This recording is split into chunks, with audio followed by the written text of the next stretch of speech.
Bom dia, boa tarde, boa noite para você que está nos acompanhando no YouTube.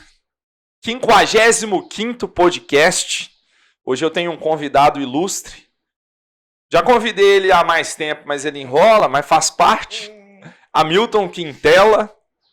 Hamilton. Falsa essa informação. Falsa essa informação, né? Muito Cara, falsa. só você e um outro que me enrola tanto que ainda não marcou, que um dia ele marca, que é o Leandrinho da PIC. Os dois é o mais enrolado, cara. Ah, mas se você conseguir trazer o Leandrinho aqui, aí nós temos que dar uma medalha pra você. Você me chama no dia que ele vier, porque é um evento. O Leandrinho pra tirar, pra levar você ele tá pro lugar. doido, mas vai dar certo, vai dar certo. Não dá nem pra comparar o Leandrinho. Hamilton, a única pergunta que eu vou te fazer, que é a pergunta mesmo que eu faço pra todo mundo. Quem é Hamilton Quintela? Cara, vamos lá. Se eu trazer minha esposa pra responder, você ia ter uma versão. Se eu trouxesse minha mãe pra responder, você ia ter uma versão mais legal. Se eu trouxesse minha filha, talvez a versão fosse melhor. Espero eu. Cara, eu sou um profissional apaixonado por várias coisas. Eu sou apaixonado por empreendedorismo. Eu sou um cara que acredito muito ainda na questão da educação, no poder do conhecimento e de como o conhecimento pode transformar a vida das pessoas e de como o conhecimento associado hoje às ferramentas que a gente tem de marketing, de comunicação, pode fazer muita diferença na vida das pessoas. Então eu sou um profissional que me formei na área de administração e marketing, me especializei em comportamento humano, neurociência, depois fui dar aula e aí no meu mestrado comecei a tratar de gestão de território e no meio desse caminho todo comecei a desenvolver os meus projetos online quando eu conheci marketing digital há muito tempo atrás, estamos falando de 15 anos atrás, basicamente. Se o marketing digital, quando o marketing digital começou a engatinhar no Brasil, já acontecia lá fora de uma maneira mais consistente. E aí eu migrei os meus projetos para o digital. E hoje eu tenho muito orgulho de dizer que eu tenho 3 filhos pelos quais eu sou muito apaixonado. A primeira é a Luísa, Jota mesmo, e os meus 2 filhos, que são meus 2 projetos profissionais online. TCC Sem Drama, que é um projeto para orientação de produção de conteúdo científico. Hoje, sem dúvida nenhuma, o maior portal de orientação do Brasil. Já são 42 mil alunos aprovados que passaram por 10 anos. Se a gente contar o TCC Sem Drama como treinamento, porque ele surgiu há mais de 15, quase 20 anos atrás, como treinamento há uns 10 anos. E o High Achievers, que inclusive vai mudar de nome, vai mudar de roupagem, que é o meu outro projeto na área de mentoria, para desenvolvimento pessoal, profissional, que é um projeto voltado para desenvolvimento, carreira, ascensão profissional, enfim, trata de propósito de vida, uma série de questões relacionadas à neurociência. Porque muita gente não sabe, mas na verdade, eu comecei a trabalhar com consultoria, eu me formei em administração. Administração com ênfase em marketing. Eu acho que eu tenho o único diploma do mundo que tem isso. Administração com ênfase em marketing. E assim, de fato, eu tive 8 disciplinas de marketing. 8. Estudava numa faculdade chamada Exanc, que é uma afiliada da Escola Superior de Propaganda da ESPM. Era afiliada da ESPM lá em... Eu não sei por que cargas d'água, mas em algumas cidades a ESPM não pode usar o nome ESPM. Então, eu usava Exanc. Escola Superior de Administração, Marketing e Comunicação. E realmente a gente tinha uma grade muito pesada de marketing. E o meu diploma tá assim, administração com marketing. Eu me formei eu sou de Belo Horizonte, na época que eu me formei eu estava em Maceió. Me formei lá em Maceió e comecei a trabalhar já no finalzinho da faculdade eu já trabalhava com consultoria, trabalhava com um professor meu que me convidou para trabalhar com consultoria, fazer consultoria para empresas, principalmente pequenas e médias empresas. E nesse processo de consultoria para empresas, eu me descobri um cara muito ligado, muito interessado na questão do comportamento humano. Postura, desenvolvimento, iniciativa, questões psicológicas, comportamentais me chamavam muita atenção. E eu lembro que nessa época eu consegui convencer esse cara, para quem eu trabalhava durante um tempo, que a gente poderia começar a trabalhar. Essa história que se fala tanto hoje de soft skill, né? Eu lido com essa realidade há muito tempo atrás, quando não tinha um nomezinho bonito, soft skill, né? Mas a gente falava de habilidades comportamentais, psicológicas, que faziam diferença. E porque todo mundo, você desenvolve uma habilidade técnica, você chega a um determinado patamar. A partir daí, você precisa desenvolver outros tipos de habilidades, sobretudo se você busca ascensão profissional, pessoal e profissional. Então, nessa época, eu convenci esse cara que me deu a primeira oportunidade de trabalhar com consultoria que a gente poderia ter um braço da empresa que tratasse, a gente vai ter consultoria para a empresa, por que não ter para o executivo? Por que não falar dessas características com algumas pessoas que à época estavam abertas porque a gente sofria uma resistência muito grande. Você falar de soft skill hoje é bonitinho. Naquela época, né, sobretudo com o preconceito que a gente tem no Brasil, isso é frescura, não precisa É muito disso, mimimi, hoje, né, o termo usado. Né? Então, naquela época era complicadíssimo você conseguir um espaço e falar com o cara, você tem que rever posturas, você tem que trabalhar inteligência emocional. O que é inteligência emocional? Caramba! As pessoas sabiam nem o que era isso, na verdade. Hoje se a gente falar, joga aí no YouTube, você que tá assistindo. Coloca aí, inteligência emocional. Só não joga durante, porque senão ele vai mudar a aba, né? Depois. Olha o especialista em marketing digital fazendo merda. Não, pô, não é agora, mas depois... Na landing page não pode ter botão, porque senão o cara clica, a mesma ideia. É só um call to action.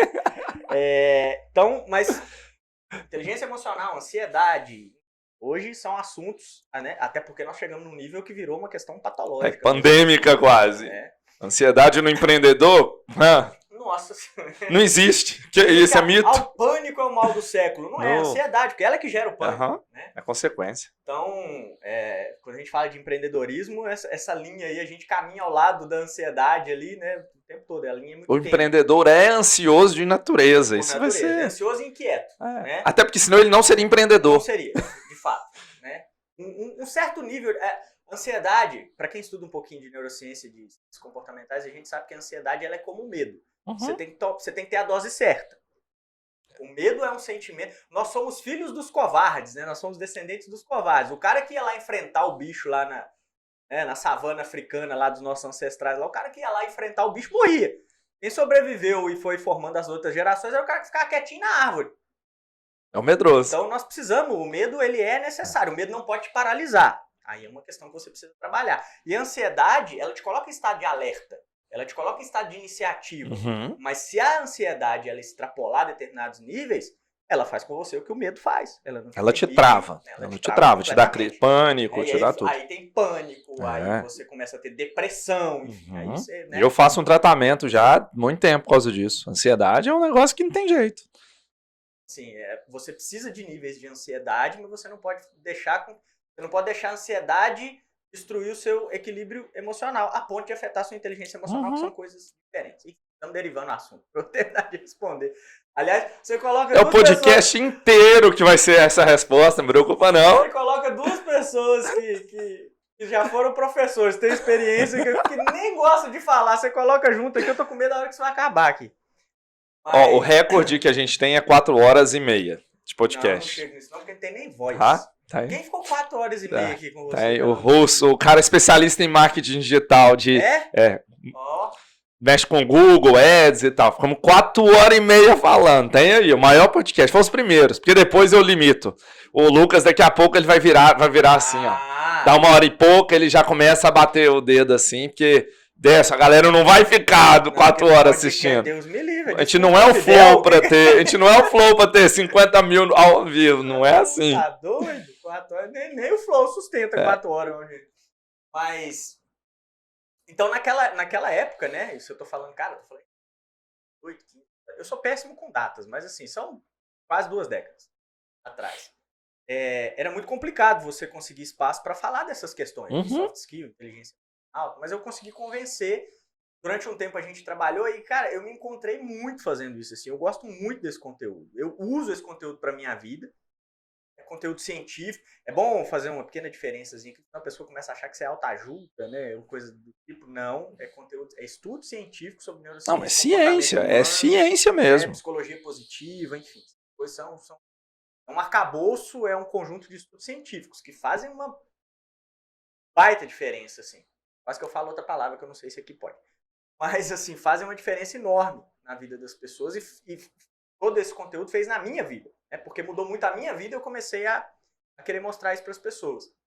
E aí, depois de um tempo, eu me separei desse cara que me deu a primeira oportunidade, me separei profissionalmente, eu não tinha relacionamento com ele.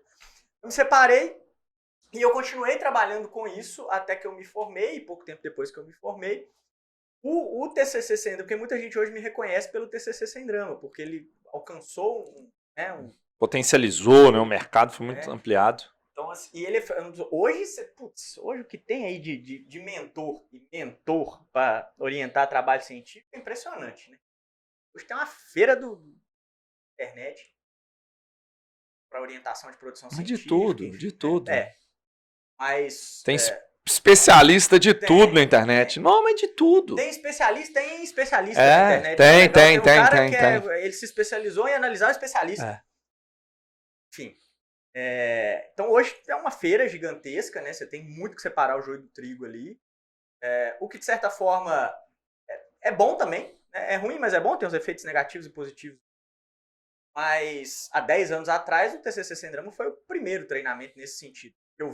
Eu comecei a dar aula, comecei a perceber a angústia dos meus alunos, o medo, o desespero mesmo de alguns alunos quando se viam ali naquele momento de produzir um conteúdo científico, fazer o seu artigo, monografia, depende aí da instituição. E eu falei, cara, eu preciso ajudar, já muito ligado dessas questões comportamentais, vendo como aquilo afetava a qualidade de vida das pessoas, eu falei, cara, eu preciso ajudar esse pessoal de alguma forma. E eu tinha passado por uma experiência lá atrás, porque quando as técnicas do TCC Sem Drama, eu digo que elas hibernaram, tipo Capitão América, assim, ficou lá. Hibernaram muito tempo, porque eu criei as técnicas do TCC Sem Drama quando eu tive dificuldades para fazer a minha monografia.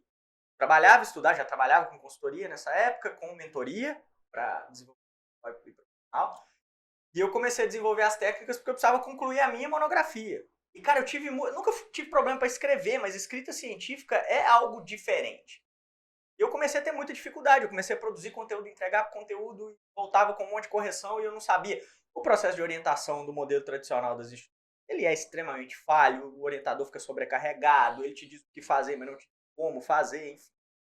Eu lembro que eu estava um dia completamente desesperado porque eu não conseguia concluir minha monografia. Talvez no pior momento da minha vida, que eu estava pela primeira vez morando sozinho. Eu sou filho único, paparicado, mimado minha vida inteira. Primeira vez eu estava sozinho, em Maceió, tendo que me virar, trabalhar, estudar. Tinha terminado um relacionamento. Terminaram comigo um relacionamento. Eu estava muito para baixo, assim, muito sobrecarregado e precisava concluir. Porque as minhas outras pretensões profissionais dependiam da conclusão da monografia. E eu lembro que, assim, cara, eu passei uns 6 meses da minha vida completamente sem vida social, não tinha lazer, não tinha nada, tentando me virar. Meu pai tinha perdido, ele voltou para Minas, eu fui sozinho lá para concluir, enfim. Então, e aí um dia me chamaram para ir no churrasco. Eu tava negando os convites, assim, sem nem parar para pensar, mas nesse dia eu tava muito... Cara, se eu não for no churrasco, ou eu vou no churrasco ou eu pulo da janela. Acho melhor ir no churrasco. Já estudava inteligência emocional nessa época, né? Você vê que não... É uma coisa estudar e praticar são coisas bem diferentes. São muito diferentes. E aí eu fui ao churrasco, cara. Chegou lá e encontrei um cara que fica assim... Alguém a quem eu devo muito, tenho contato com ele até hoje, que é o Peter. Ele era um professor, ele era PhD nos Estados Unidos e eu convivia muito com o pessoal da faculdade, então ele foi convidado para fazer palestras no Brasil, estava em Maceió. Foi convidado até pelo pessoal da UFAL, da Universidade Federal de Alagoas, mas estava junto com o pessoal da minha faculdade lá esse dia no churrasco. Figuraça, assim, aquele inglês britânico mesmo. E a gente finíssima. Então não é Peter, é Peter, né? É Peter. Peter. Ele falava, dizer que tem uma expressão que você reconhece na hora, se você está em dúvida se o cara é americano ou inglês, você pede para ele falar, I'm gonna park in the yard. O americano fala, I'm gonna park in the yard. O britânico fala, I'm gonna park in the yard. Estacionar no pátio. Mas, cara, figuraça, assim, tocava violão e gente finíssima. E teve um determinado momento que eu comecei. E não tinha tanta gente que falava inglês. E eu já me virava. Brincava. Não é que eu você era fluente, mas eu me virava para falar inglês. E eu teve um determinado momento que eu fui conversar com ele, porque ele não manjava nada de português. Apoiava ali nas conversas e tal. E teve uma hora que a gente ficou sozinho, e aí conversando sobre várias coisas, né? E aí teve uma hora que eu brinquei com ele, falei, cara, você é PhD e eu tô aqui me matando para fazer minha monografia. E aí ele falou, mas eu tenho certeza que você tá fazendo errado como 90% das pessoas fazem. Eu falei, cara, então, pelo amor de Deus, primeiro, me diz o que eu tô fazendo de errado, porque não adianta me dizer o certo também, se não me explicar por que eu tô errando. E como é que eu posso? Você está preocupado em produzir. E como tudo na vida, produção científica depende de planejamento para depois ter execução. Então, primeiro você se preocupa com a estrutura, depois você se preocupa com... Sem o esqueleto não adianta ter pele. Eu achei maravilhoso que ele falou assim, como é que você quer construir uma casa pelo telhado? Vai, você precisa de alicerce. E alicerce para você é um tema delimitado, um problema de pesquisa, vamos discutir aqui. Cara, eu sei que eu saí dali com essa estrutura, minutos de conversa com ele, eu saí dali com essa estrutura pronta e não tinha nada a ver com o que eu tinha pensado para fazer no meu trabalho. Eu falei, cara, eu não estou desenvolvendo o meu trabalho porque o meu alicerce está todo errado. Eu lembro que eu saí do churrasco correndo, agradeci o Peter, mas nem fiquei mais tempo no churrasco, fui para casa, montei essa estrutura e comecei a desenvolver outras técnicas baseadas em coisas que ele tinha dito ali. E aquela monografia que não saía de jeito nenhum, em 4 semanas eu fiz, completinha. Eu lembro que eu entreguei meu referencial teórico para o meu professor e ele, assim, ele insinuou que eu não tinha feito. Ele não podia me acusar, porque o ônus da prova cabe a quem acusa.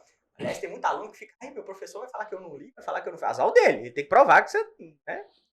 Agora, se ele te perguntar e tu não souber... Aí é outra história, né?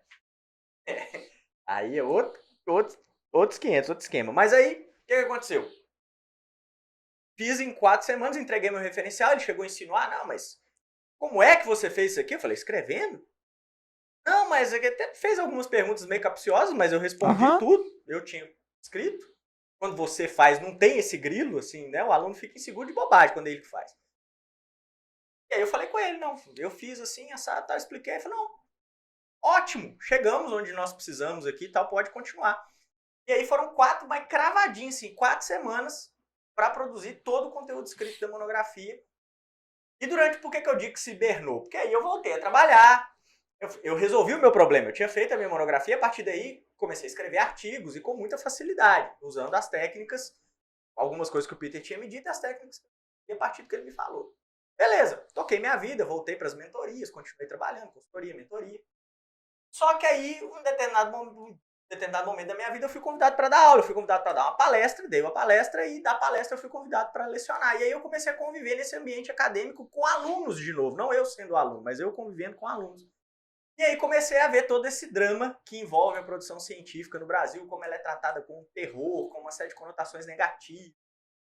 Isso, aí a gente volta para o conhecimento, assim, uma coisa, tem gente que acredita em coincidências, eu tenho a minha crença religiosa, eu acredito em Deus, eu acho que direcionamento mesmo. Eu acho que coincidências são os momentos que ele dá aquelas pinceladas necessárias ali na sua vida. Como eu tinha esse conhecimento anterior a respeito de soft skills e eu sabia que você podia ter a técnica perfeita na mão. Se você está emocionalmente desequilibrado, você não consegue ser produtivo. Vai desandar? Então eu falei, cara, eu preciso começar a ajudar essas pessoas, porque a maneira como se conduz hoje o processo de produção e orientação científica no Brasil está errado. Eu descobri ao longo do tempo, inclusive, que os professores, assim, eles têm alguns têm uma intenção muito tosca e outros uma intenção muito nobre. Né? Quando eles associam a produção científica ao terror e dizem, você não vai conseguir, você vai ter que abrir mão de todo o seu tempo livre, sua vida vai acabar, é muito difícil fazer, foi difícil para mim, é difícil para todo mundo. E as pessoas vão ouvindo essa... Eu postei no meu Instagram lá, falei, uma mentira repetida vezes continua sendo uma mentira. E eles repetem isso, doutrinam a gente tanto para acreditar que vai ser complicado, que a gente acredita. E por que isso acontece? Eu descobri basicamente 2 grupos, assim, fazendo pesquisas mesmo, conversando com as pessoas. Tem o professor que quer valorizar o próprio conhecimento. Isso eu acho uma sacanagem. Esse é o motivo que eu acho tosco. Cara, foi difícil.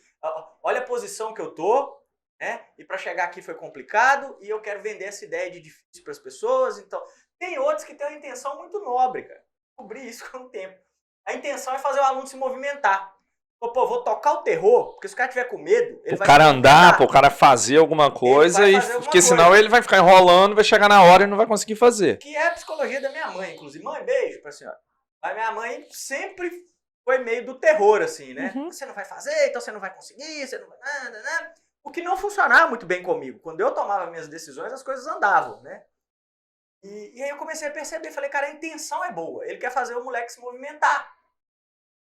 Mas ele só esqueceu uma coisa. Quando você coloca alguém para se movimentar e está emocionalmente desequilibrado, essa pessoa não vai conseguir ser produtiva. Então você incute o medo para gerar ação, mas a ação é desordenada. Aí desanda. É cachorro correndo atrás do próprio rabo. Tem um pessoal que fala dessa, tem poder quem age, né? O poder está na ação. O poder está na ação direcionada. Porque um cachorro correndo atrás do próprio rabo está em movimento. Então tem poder quem age, ele está agindo, mas não está fazendo nada. Então, o cara tenta, ele cria a atmosfera de terror para fazer o aluno produzir. Mas o aluno fica emocionalmente desequilibrado e não consegue produzir. Aí não adianta nada. E eu tenho mostrado isso para as pessoas desde então, né? Nessa época que aconteceu essa situação lá com... Eu comecei a dar aula e comecei a conviver com essas pessoas. Falei, cara, eu preciso testar o meu método. Se funciona mesmo, se é só comigo, ou se tem mais alguém, né? E tal. Isso acontece com todo, inclusive empreendedor. Porque quem é o empreendedor? É o cara que tem uma solução para um problema específico. Mas ele nunca tem segurança de que a solução dele é a melhor possível, a princípio. Né? Então a gente precisa testar. Beleza. Fui testar, né? Preciso... E aí nessa época que eu falei, cara, eu preciso ajudar, eu preciso testar minhas técnicas, eu recebi o convite do diretor da faculdade, que eu já lecionava, Sérgio, o nome dele. É meu amigo até hoje também. Apesar de querer ter me ferrado nessa época, assim... Isso fez um desafio. Assim como eu lembro muito do Peter, eu lembro do Sérgio. O Sérgio falou comigo, Milton, estamos aí com a primeira turma. Era a primeira turma que ia se formar nessa faculdade. Estamos com a primeira turma.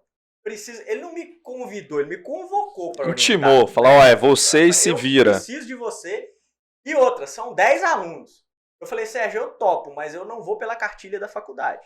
A minha condição é essa, eu vou mostrar as minhas técnicas, o meu método para os alunos. Estou autorizado? Porque eu não gosto de fazer nada sem deixar muito claro ali, muita transparência. Você está autorizado, desde que seus alunos entreguem dentro do prazo e nenhum tire uma nota inferior a 9. Porra! Mas aí, né? Mas enfim, nunca fui muito normal também. Topou. Nunca tive muito medo de fazer as coisas. Falei, então vamos lá. No mínimo esse povo tira um 8, não é possível.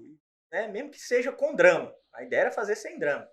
Aliás, o nome TCC sem drama surgiu porque um desses alunos, que foi a minha primeira cobaia, me falou. Pô, fiz o meu TCC sem drama. A hora que ele falou, eu falei, cara... Deu start. Isso aí. Esse é o nome. Aí, comecei a orientar esses alunos. Expliquei para eles quais eram os meus métodos, como é que ia funcionar. Fiz, na época, presencialmente com eles. E, cara, todos eles entregaram uma semana antes. Todos eles. Uma semana antes do prazo final. A menor nota foi 9.3. Menor. Todas as outras acima de 9.5. E nós tivemos, desses 10, acho que 3 tiraram nota máxima. E aí caiu minha ficha. Eu falei, caramba, isso funciona muito.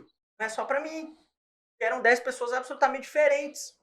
Com conhecimentos diferentes, com níveis de apreensão da realidade diferentes. Pô, pessoas de bagagem diferente. De histórico acadêmico diferente. Tinha gente que tinha notas muito boas e que escrevia bem. Tinha gente com notas muito ruins e que escrevia mal, inclusive. Funcionou para todo mundo. Eu falei, cara, é isso. Só que eu preciso transformar isso num conhecimento que vai alcançar mais pessoas. Na época, eu cometi o erro crasso, né, de oferecer o método do TCC sem drama para as instituições. Graças a Deus, ninguém aceitou. Porque seria o caminho que não teria me trazido onde eu estou hoje. Eu tentei pegar o método e tem isso aqui, eu posso mostrar desse jeito. Vocês não querem acampar aqui na instituição de vocês e fazerem diferente das outras instituições e tal. Mas está todo mundo muito preso, né, ao que é ortodoxo. E ninguém quis. Muita gente, inclusive, esse negócio de curso para fazer TCC, ninguém vai querer isso, aluno não vai investir nisso aí, não vai funcionar, tal, não queremos. Graças a Deus, ninguém quis.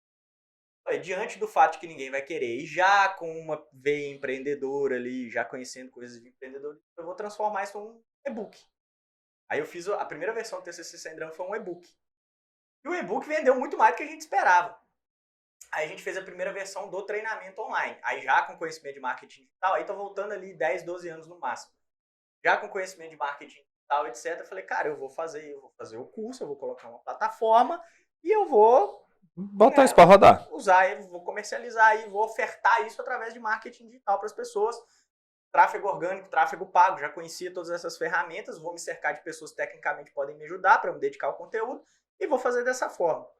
E, cara, assim, a princípio erramos até na comunicação, os primeiros 3 meses, 6 meses erramos, mas quando a gente acertou a comunicação, o TCC sem drama estourou, até que nós estamos falando de 10 anos de curso e são 42 mil alunos aprovados. É muita gente. TCC sem drama. E todo mundo que entrou no treinamento permaneceu no treinamento, conseguiu alcançar o objetivo aprovado, não teve aprovação até hoje. E aí eu passei a me dedicar muito a esse projeto, porque ele foi crescendo, ele foi demandando atenção, e aí as pessoas nem sabem dessa questão da mentoria, do High-Achievers, que vai mudar de nome agora. Inclusive, a gente direcionou muito o High-Achievers para quem foi aluno do TCC. Pô, o cara fez o TCC sem drama, conseguiu fazer o seu trabalho, seja da graduação, da pós e tal. E ele já conhece a minha figura, já sabe que eu entreguei algo de valor para ele. Aí eu começo, mais fácil associar, de vender. Eu já te ajudei numa determinada situação. Upsell. Exatamente. Se você considera que essas questões são importantes na sua vida também, tem aqui uma outra solução que você pode conhecer. Vou oferecer isso aqui, complementar isso. E a gente começou a direcionar, e aí no High-Achievers tem um problema que a gente precisa ter turma limitada, né? Porque no TCC sem drama eu consigo ter muitos alunos, até porque tem equipe que ajuda, tá do meu lado aqui uma pessoa que faz parte da equipe. A gente tem a equipe que ajuda, a gente consegue orientar um volume grande de alunos, tá? A gente responde e-mail com análise de conteúdo em 24 horas. Saber qual é o orientador que faz isso. Mas no caso do High-Achievers, a gente precisa de um tempo de interação com, né? Porque é um processo de mentoria, um processo de autoconhecimento, de desenvolvimento pessoal, então a gente precisa... É muito individual, é individual. As turmas são bem limitadas, assim, né? E muito do contato é individual, é particular com a pessoa, tá? Então a gente tem que ter turmas limitadas. Então a gente começou a oferecer... E ele ficou meio assim, um apêndice do TCC sem drama, e muita gente me reconhece pelo TCC sem drama, mas não me... Mas se não fosse o conhecimento do High-Achievers, nem existiria o TCC sem drama. Porque eu pensava em soft skill, eu entendi um pouquinho de inteligência emocional. Lá atrás, cara, preciso mudar a realidade dessas pessoas, mostrar que não é assim e tal. E aí depois que você muda o contexto, você vem com a técnica. Né? Técnica,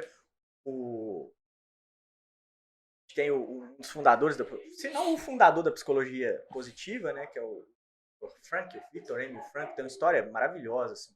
Aliás, Em Busca de Sentido, fica a dica literária. Em Busca de Sentido. Judeu que estava em campos de concentração e começou a estudar a história dos judeus nos campos de concentração. Já ali, nos embriões da psicologia positiva, o que ele queria descobrir é o que fez os caras sobreviverem àquele cenário horroroso. Não os caras que morreram de maneira aleatória, né? Porque você tá no campo de concentração. Tem jeito, você pode morrer por qualquer coisa, né? Você acorda um dia e fala, câmara de gás. Você foi escolhido, acabou. Mas assim, os caras que não se suicidaram, os caras que não definharam até morrer, o que esses caras têm de diferente? Por que eles sobreviveram? Por que esses caras sobreviveram? Ele começou a estudar essas pessoas, ele começou a perceber o seguinte, não eram os mais intelectualmente mais dotados, não eram os caras mais atléticos. Eles tinham uma característica básica que os unia e que o Viktor Emil Frankl imputou a essa característica, o fato de eles terem sobrevivido, passado por tudo aquilo, e depois daquilo conseguirem ser pessoas produtivas, tal. Eles tinham um propósito. Um tinha uma tese que ele precisava terminar, o outro tinha que ver a filha se formando, mas todos eles tinham um propósito para a vida. Eu tenho um propósito para a minha vida, eu quero alcançar, a minha missão é essa, preciso deixar um legado. Todos esses que tinham esse propósito conseguiram sobreviver ao horror dos campos de concentração e tal. E o Frankl fala, né, que para tudo que você desejar empreender na sua vida, qualquer coisa que você queira fazer na sua vida, 75% do sucesso dependem de comportamento, postura e iniciativa. 5% é técnica. Porque técnica, todo mundo aprende. Você consegue ensinar para todo mundo, tá? Técnica. A gente estava conversando aqui sobre recuperação tributária, né? Você hoje é capaz de fazer recuperação tributária sem necessariamente ser um tributarista. Técnica você consegue ensinar.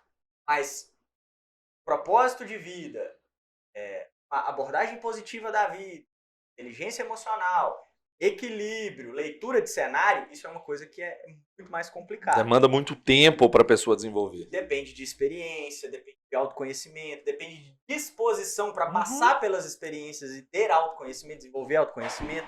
E isso é que no final faz de fato diferença. Né?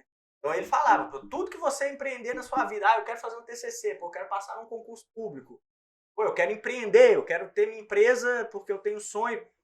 25% vai ser... Você é empreendedor, você sabe disso. 25% é a aplicação da nossa técnica. 75% do tempo nós estamos lidando com outras questões. Questões de caráter emocional, psicológico, é ansiedade, é a nossa, é a do cliente. Do funcionário. Do funcionário, do contexto, enfim. Então, isso que determina 75% do sucesso.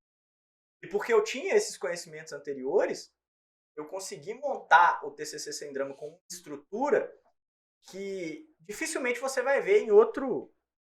Porque você tem os outros professores que têm cursos nessa área, eu não vou aqui citar nomes até por uma questão de ética, eles são muito técnicos, mas eles não têm esse background de tratar o comportamento da pessoa, de fazer com que a pessoa entenda, precisa. Trabalhoso? Sofrimento? Opcional. É opcional. E aí, quando você dá um amparo para a pessoa, você consegue conduzi-la nesse sentido, ela consegue gerar muito mais resultado.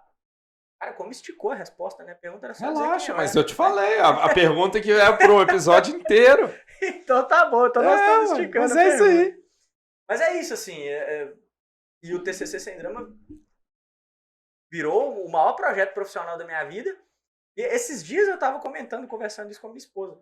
Olha só, o projeto profissional que mais me deu reconhecimento, que mais me deu rentabilidade até hoje, já fiz muita coisa profissionalmente falando, mas o que mais me deu reconhecimento e rentabilidade foi aquele que surgiu no momento em que eu estava mais ferrado. Eu estava sozinho, que eu não tinha direcionamento, que eu não conseguia fazer minha monografia. Só que o fato de já ter esse background de conhecimento das questões de inteligência emocional, soft skills, etc. As coisas se complementam. Né? E encaixam, né? Vamos falar. A sorte encaixa. A sorte privilegia a competência, sempre. E o conhecimento. E aí aquela história de aproveitar os eventos, né? Eu poderia não ter ido no churrasco, eu poderia não ter conhecido o Peter, eu poderia não ter ido lá falar com o Peter. Né? Tem uma coisa que me irrita profundamente, eu converso com as pessoas, principalmente nessa área de marketing digital, durante um tempo eu participei muito de evento. Hoje eu participei menos, por causa da questão da pandemia, etc. E começa a ter... Tem muita ladainha também sendo falada, sendo repetida. Muito, Eita, nós. E a gente, depois que a gente tem filho, a gente começa a ficar meio cagão. Deus, volto doente, minha filha, tudo é. Antigamente você fala, vai morrer, meu. Tá, dane-se. Agora fala, meu Deus, minha filha. Não vai crescer e eu não vou ver. E realmente tem muito, né? A gente chama de topo de funil, né? Você vai lá para ouvir muita coisa que você já sabe, né? Ficar rodando em cima da mesma coisa. Mas o que é muito bacana no evento? Network, sempre. E me irrita a pessoa que vai no evento e o cara não conversa com o cara que tá do lado dele. Tem uma pergunta para fazer e não faz. Não para um cara num corredor. Cara, você está lá para isso. Você pagou para isso. Você está lá para trocar experiência. Essa troca de experiência é muito mais valiosa do que o que você vai ouvir do cara. Porque até para palestrar lá, ele vai te entregar alguma coisa, mas ele não vai te falar de fato que faz diferença. Porque senão ele vai perder público também. Então, isso me irrita profundamente. E essa troca de experiência, por exemplo, que a gente está fazendo aqui hoje. Para mim é maravilhoso. Aliás, adorei a estrutura aqui. O Décio já me prometeu, então já fica aqui registrado publicamente. Ele vai deixar eu gravar as novas aulas do TCC 2023, a versão 5.0. Vai ter aula nova, eu vou gravar aqui. O Reativas também vai ter aula, vai ter toda uma roupagem nova, eu vou gravar aqui.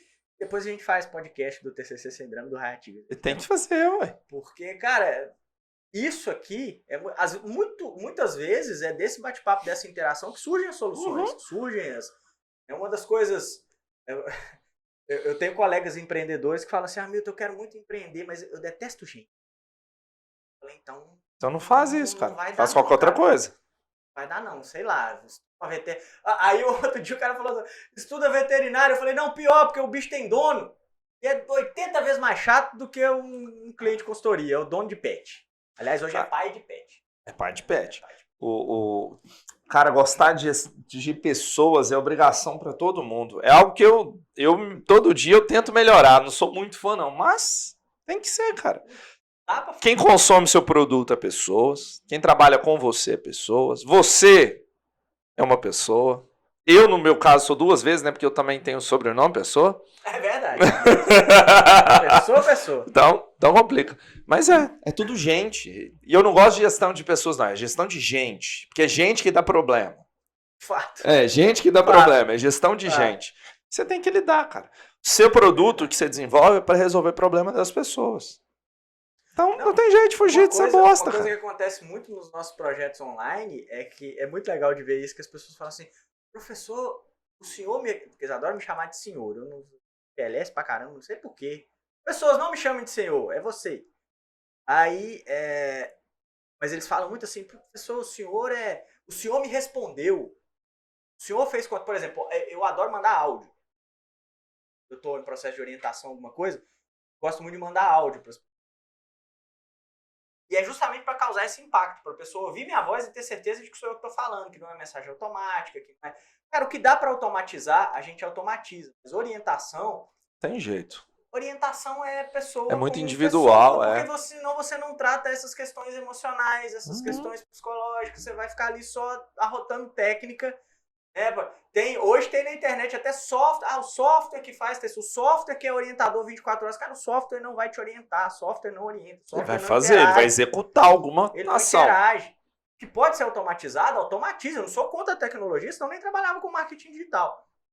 Mas esse processo de interação, seja ele pessoal ou online, tem uma pessoa numa ponta, uma pessoa na outra.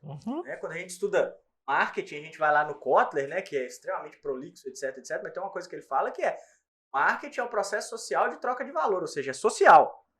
Tem uma pessoa de um lado, tem uma pessoa do outro. Pode ser um grupo de pessoas de um lado, um grupo do outro, mas tem gente. Não tem como você fugir. Não tem jeito, não tem jeito. Entrar um pouco nesse tema de TCC, até para quebrar um paradigma meu, não sei.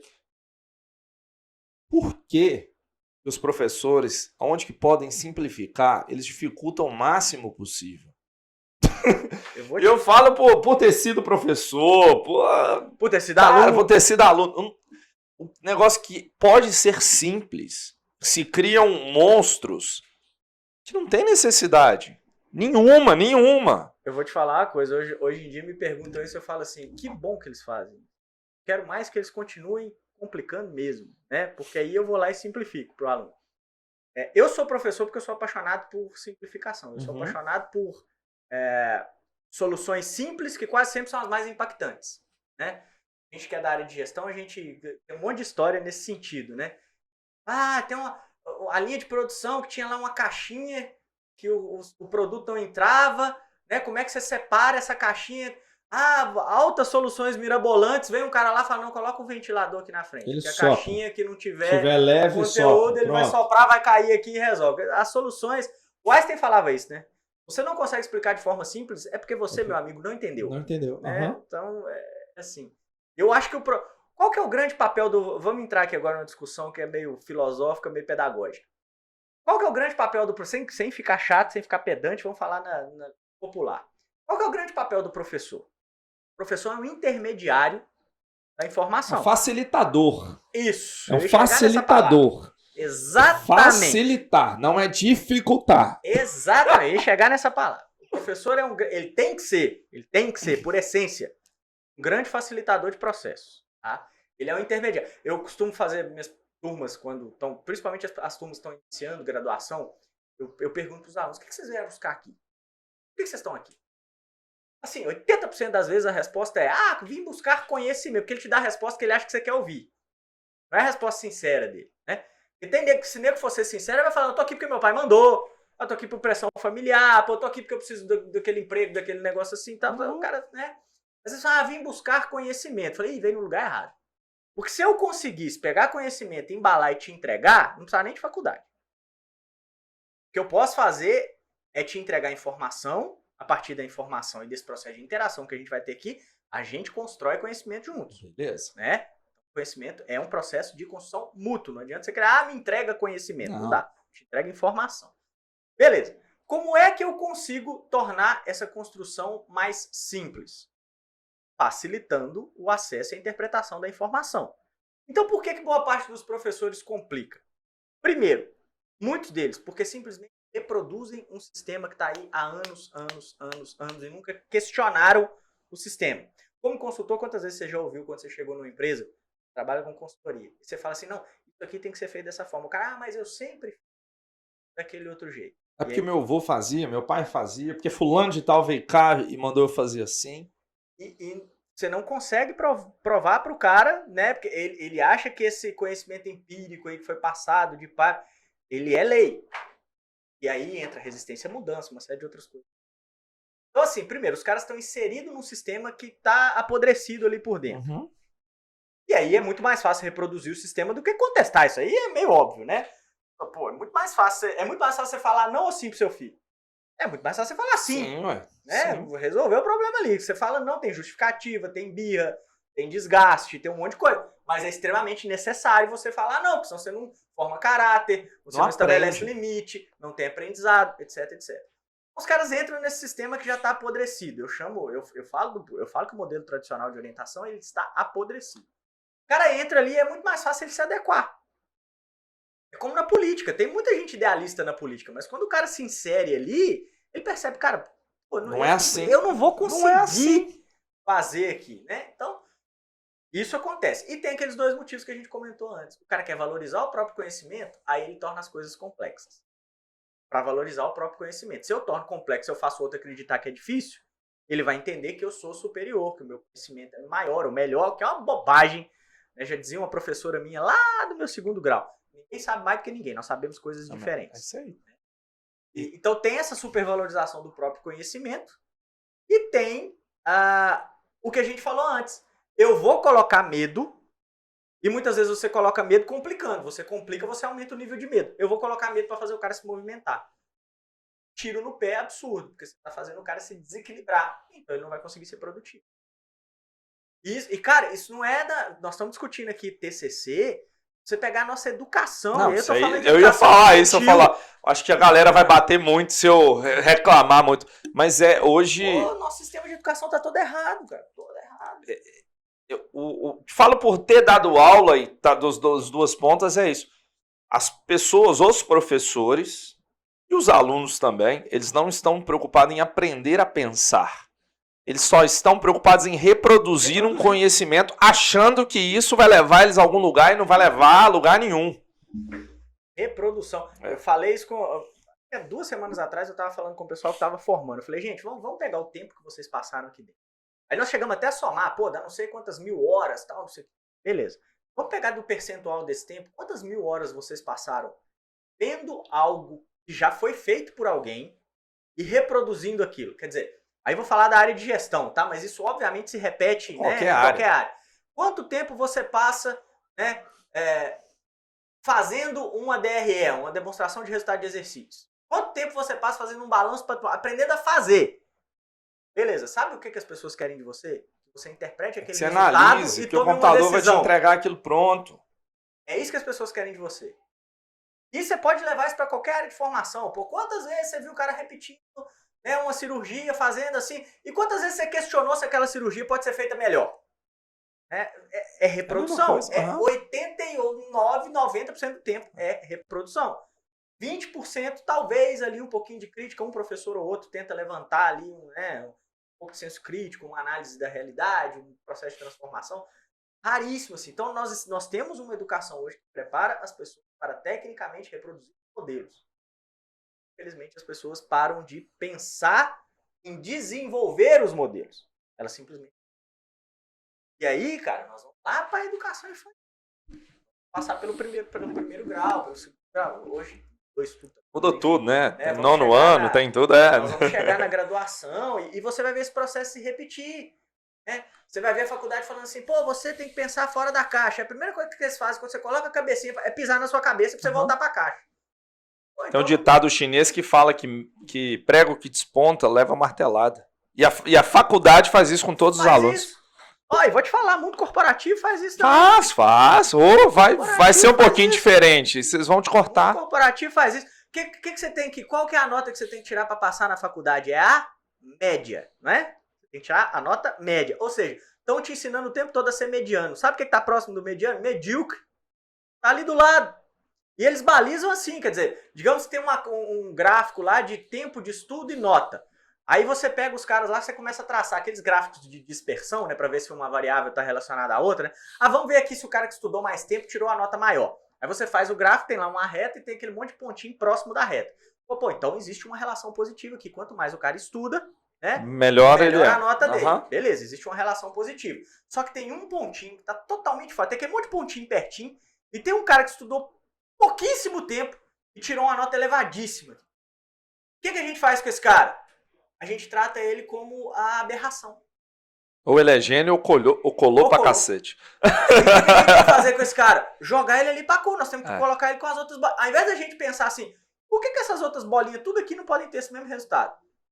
Não podem otimizar os recursos e ter a nota que o cara teve aqui. Ué. Não, a gente empurra todo mundo para a média. Você tem que ser... No nosso sistema de ensino... E aí não é nosso Brasil, não, tá? Sistema de ensino do mundo, apesar de que há algumas diferenças. Nos Estados Unidos você trabalha com conceito, não tem nota e tal. Mas o que o nosso sistema faz? Ele empurra as pessoas para a média. Então, se você for mediano a vida inteira, tá lindo. É isso. Seja mediano. E ó, uma coisa, você não ser mediano é maravilhoso, mas prepara pra tomar porrada. Vai apanhar muito. você vai Todo tomar mundo vai Você achar vai que você é tomar porrada. estrelinha do lado. Quando eu apresentei a ideia do TCC sem drama na faculdade, que fugia da média, dá pra ensinar o cara a fazer em pouco tempo, com qualidade, ele vai tirar nota boa, se não tirar a nota máxima, vai sofrer muito. Não, loucura! Não, de jeito nenhum.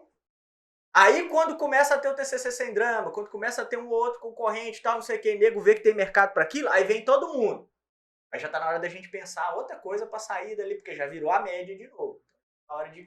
Por isso que a gente tem versões, todo ano tem versão. Comparando isso com outra área, esses dias eu estava numa reunião de um negócio que eu participo aqui em Valadares, e tudo que as pessoas falam, naturalmente eu já critico tudo. Até o que eu falo eu já critico. Aí o cara falou, Décio, mas você só reclama? Eu falei, não. Uma coisa é criticar, outra coisa é reclamar. É totalmente diferente. Se nós estamos com 10 pessoas dentro de uma sala e todo mundo está concordando com tudo, não precisava ter as 10. Precisava só ter uma pessoa. Tá muito errado isso aí. Tá? Muito Só errado. precisava ter uma pessoa. Se eu não tiver 10 pessoas pensando de 10 formas diferentes, cara, desmonta isso que não faz sentido. Isso. Eu tinha um amigo que falava que é masturbação mental. Estamos todos aqui nos masturbando mentalmente, porque não faz sentido. Então, se você, aí empresário, professor ou qualquer pessoa aí que está nos escutando, você gosta de se cercar de pessoas que concordem com você, você está errado. Péssima ideia. Tá? Você não vai melhorar nunca na sua vida. Aí você vai ser medíocre a vida toda. Vamos usar o termo certo? É medíocre a vida toda. A única jeito de você evoluir na sua vida é tomar um pé na bunda, que você vai para frente. Seja da empresa, seja do seu negócio, seja do relacionamento. O único jeito é você tomar pancada. A gente só melhora tomando pancada. O metal lá, o que se faz com o metal para ele melhorar? Você põe no fogo e dá cacetada nele. É o único jeito. Você não vai melhorar. Só o vinho, né, que você descansa ele, mas o vinho tem que ser esquecido. Mas você esquece ele. É indiferença. É indiferença. É indiferença. O que pro ser humano é uma porrada também. Pô, demais. Então é complicado. Você tem que trazer pessoas que são opostas a você. E aí é foda. É difícil pra cacete. Eu, como empresário, faço isso. Cara, mas é difícil. Tem dia que você quer mandar todo mundo pra puta que pariu. E aqui no escritório, os meninos até olham, isso é muito doido. Eu tenho gente aqui de todos os lados. Na política, então, foi muito legal, porque eu tenho gente aqui de extrema esquerda pra extrema direita. Eita. E o centrão pra apartar. Não, aí tem que ter. E a galera, Décio, o que você faz? Eu falei, gente, isso aqui é o legal. Pô, a gente tá aqui 8, 9 horas por dia. Se a gente não puder bater um papo aqui e ver pensamentos diferentes, eu vou fazer o quê? Se a gente não puder discordar, pelo Você tá morto, aí tá complicado. Então, o professor, ele precisa aprender isso. Primeiro, ele tem que conquistar a turma dele. Sim. Porque é foda. E já aconteceu isso comigo, com certeza com você também acontece. Dar aula pra uma pessoa só curtir é foda pra cacete. Porque concorrer com o celular é difícil demais, cara. Não dá. Até os exemplos, você olha. Cara, quantas vezes eu dando aula, eu vi a galera que não tava com cabeça pra ele. Eu falei, gente, vamos bater papo? Porque não adianta, eu vou falar, vocês não vão aprender. Vamos pegar um assunto e vamos discutir pra vocês participarem? Porque senão não dá. Então é foda. Mas é importante empreendedor aprender, professor, aluno ou qualquer pessoa. Traga pessoas com pensamentos diferentes.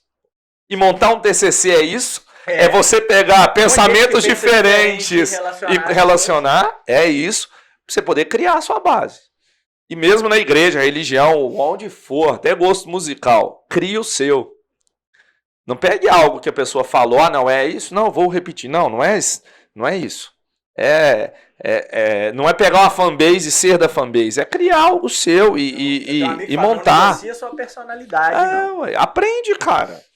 E desenvolve. Porque tem coisa que a gente olha, orientando, você vê isso.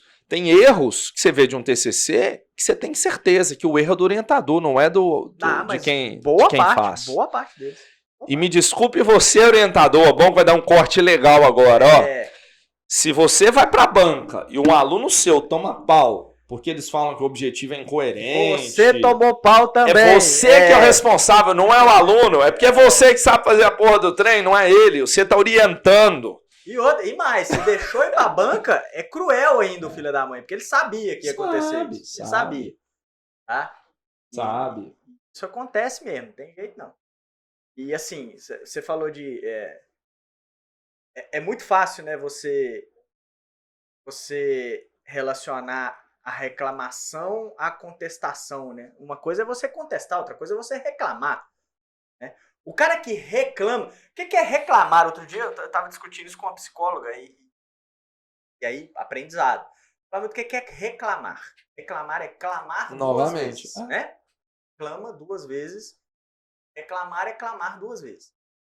Então, pô, você tá ali falando, pô, mas minha vida é uma merda. Você tá reclamando 2 vezes para que seja mesmo. Então depois não vai reclamar de novo porque tá uma merda, porque você... Uhum. Isso é totalmente diferente de contestar, de criticar, de discutir. E se você quer sempre ser a pessoa mais inteligente da mesa, você só vai se cercar de baba-ovo. Só. E qual é o crescimento que você tem com isso? Nenhum. É importantíssimo você ser o cara mais ignorante da mesa de vez em quando. É muito importante. E você lidar com o contraditório. Agora, lidar com o contraditório é trabalhoso. Putz, aí difícil as pessoas pra cacete. não querem trabalho. Mas é trabalho. Agora, se você consegue fazer isso, você potencializa o resultado de uma maneira... Absurdamente. Absurdamente. Então, assim, é o preço que você paga. Tudo na vida não tem almoço de graça. Tem um preço. Você quer resultados extraordinários? Abraça o contraditório. Vai dar trabalho, vai ser chato. Vai ter dia que você quer mandar todo mundo pra puta que pariu, tem dia que você quer bater em alguém. Aí você tem que exercitar muito sua inteligência emocional pra você aprender que é o momento. Como na aula, por exemplo. Na aula você poderia simplesmente passar um sermão, perder a turma. Brigar e tal. Mas peraí. O que está acontecendo? Vamos trocar ideia. Vamos conversar sobre uma coisa que instigue vocês. A inteligência emocional é você pegar uma situação, entender o que são os sentimentos das pessoas, quais são as emoções que estão envolvidas ali, quais são as suas, e transformar aquilo em algo que pode ser positivo, de onde você vai tirar valor agregado e não perda. Isso é inteligência. Basicamente, isso é inteligência. É porque tem muito... Acabou de sair da Copa do Mundo, tem muito titês também, quando você vai estudar ciência. Eu adorava falar difícil, umas coisas simples pra caramba, né? É o valorizar o conhecimento. Nossa, exatamente. Valorizando o conhecimento dele. De valorizar. Olha como eu sou catedrático. Eu sou inteligente. Você sou só o cara. Era chato pra cacete. E na hora de definir o batedor, você fugiu, né? Correu. E na hora que foi eliminado, correu também. Ninguém sabia dele. Mas é uns negócios externo desequilibrante. É o ponto. Você falou que ia fazer um podcast sobre futebol, depois não pode fazer. Vamos meter o pau nos técnicos. Mas enfim. Mas é a história de valorizar o próprio conhecimento. Eu sou doido pra fazer um episódio só de SAF. Explicar ao povo o que é isso. Porque quem entende futebol não entende gestão, né? Então acho vai ver que é o Eldorado. Vai descobrir que SAF é pra fazer dinheiro, não é pra ganhar título. São coisas diferentes. Os caras estão achando que é o Eldorado, assim, né? Ou tu acha que um americano vai vir aqui pra ser campeão brasileiro todo ano? Você acha que ele não vai levar uns jogador bom pra fora e ganhar dinheiro, não? Ainda mais americano. Você acha que o John Textor vai ficar balançando bandeirinha do Botafogo lá se não ganhar dinheiro com essa brincadeira? É muita paixão. É muita. Pô, as pessoas são apaixonadas. Principalmente pelo retorno do investimento, que chama. Apaixonado. SAF é negócio. As pessoas não conseguiram entender isso, não. É um negócio que, né? É um negócio num segmento que é muito interessante, que é um segmento que as pessoas têm paixão por aquilo. E aí é muito... E dá mais dinheiro ainda. E que dá muito mais dinheiro. Mas é negócio. Cara, pegue os sistemas de franquia da NBA, estude um NFL, que você vai entender o que é o negócio associado à parte esportiva. Agora, você falar de SAF e achar que é o Eldorado, que vai, nossa, agora o meu time... Enfim, mas o assunto não é futebol. Mas é bacana falar disso. Mas essa história do contraditório, cara, é o preço que você paga. Não tem almoço de graça. E você precisa dessas pessoas que discordam de você. Eu, quando faço reunião e começo, então é isso, então vai ser isso. E o tempo todo, então beleza. Pô, tem alguma coisa errada aqui. Pode parar. Pode parar. Precisa ter o contraditório, cara. E aí, aluno do Hamilton no TCC Sem Drama, a banca é para ser o seu contraditório. A função dele é ser contraditório. Se a banca só te elogia... tem algo errado. Ou eles não leram mesmo o seu TCC, tá? Aí falando de elogio... Ou estão com pressa pra ir embora. Quase nunca. Falando de elogio e crítica, que é interessante também. Aliás, é isso, né, cara? Assim, pegando o gancho da apresentação. Como as pessoas são melindrosas também, né? Muito por falta dessa inteligência emocional. Tudo é pessoal, tudo é ataque, tudo é afronta, né? Aí nego vai lá pra banca de avaliação e fica lá, é porque o professor mal começa a fazer uma crítica, não, mas é que quer justificar, aí não precisa, escuta. Tudo. Pô, não é seu bebezinho, não leva pro lado pessoal, você não tem que defender, você tem que vender uma ideia, mas não é defender a ideia até morrer. Não. E lembrando que a banca é a que ratifica o seu diploma. Então, se o cara não te apertar ali, nunca mais você vai ser apertado. E você começa a justificar, o cara começa a ficar puto, ele te reprova por um motivo que ele nem tinha. Eu já reprovei. Oh, delícia. Vocês não tinham coragem de reprovar no Unipac, não, mas eu reprovava. Ai, ai. Políticas. Vamos falar de política educacional? Aí, nossa senhora, aí nós vamos até amanhã. Mas a questão da crítica, né, e do elogio. Cara, elogio é muito legal. É muito bacana, é gostoso, né? Você tem ali, cientificamente está comprovado, você recebe um elogio, você tem liberação de dopamina, endorfina, enfim, são um monte de hormônio que faz bem, uma sensação de prazer absurda, né? Comparado com o orgasmo, comparado com você finalizar uma atividade física, comer muito, enfim. É muito legal, problema nenhum. O problema é que assim, cara, eu não aprendi na minha vida, porque aprendizado é transformação. Né? Se não tem transformação, não teve aprendizado. Eu não aprendi nada na minha vida com os elogios que eu recebi. Nada, absolutamente nada. Agora, com as críticas, com as pancadas, com... Isso gera aprendizado. Aí você se transforma. O problema é que a gente não tem inteligência emocional, a gente leva a crítica pro lado pessoal e não trabalha a crítica. Tanto é verdade que a gente não sabe lidar com crítica que criaram aquela expressão que é ridícula, né? Que é a crítica construtiva. Crítica não é para construir. A crítica é para destruir algo, para você construir em cima do que foi destruído. Eu vou te fazer uma crítica construtiva. Você vai falar bem? Não. Você vai falar mal. Só que se a pessoa tiver inteligência emocional suficiente para pegar aquilo e a partir daquilo destruir um determinado comportamento, processo ou rever e aí construir uma nova postura, um novo comportamento, um novo processo, a crítica, como consequência, ela pode ser construtiva. Mas ela nunca é, de partida, construtiva. Ela é crítica. E crítica é para ser destrutiva. E não tem problema nenhum. E tá tudo, como dizem os meus alunos, e tá tudo bem. Só que a gente leva pro lado... Né? Eu desenvolvi até um termo para... Quando eu trabalhava com consultoria, eu falava que porque tem as categorias, né, de colaboradores. Você tem um cara que é resistente à mudança, tinha um nome que eu não posso falar aqui.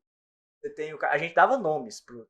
E tinha perfil. Tinha os perfis. A gente dava o nome pro cara. Pô, esse cara aqui vai resistir, ele é do grupo tal. Esse cara aqui vai ajudar a gente pra caramba, ele é do grupo tal. Pô, esse cara aqui entendeu o que é necessário, tal.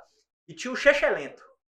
O xexelento é esse, que você não pode falar nada com ele, que é uma ofensa pessoal. Você nunca pode fazer uma crítica se antes você não fizer um elogio.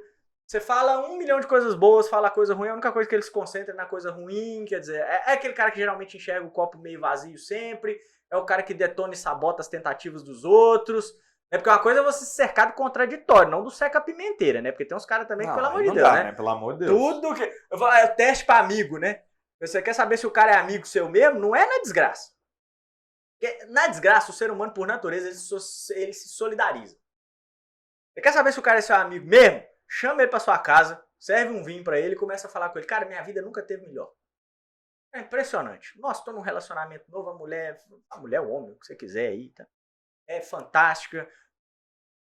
Eu tô muito bem no meu trabalho, tô conquistando meus objetivos, não sei o que. Aí vem a reação. Se a pessoa genuinamente, legitimamente ficar feliz com você, de fato ela é sua amiga. Agora, se te falar alguma coisa do tipo, aproveitem, porque isso é fase. Olha que isso passa. Né? Não é... Cara, isso é inveja. Então não tem amizade ali. O ser humano, ele acaba sendo invejoso por natureza. É algo complicado, porque grama do vizinho é sempre mais verde, cara. Mas, de novo, é uma tendência, se você estudar, é uma tendência antropológica. Por quê? Porque você sempre... Como você tinha que sobreviver? Vamos voltar lá, savanas africanas. Como você tinha que sobreviver? Uma das regras para sobreviver é o quê? é ter uma percepção de espaço. Então o ser humano sempre olhou muito mais para fora para conseguir se preservar, sobreviver, se desenvolver, do que para dentro.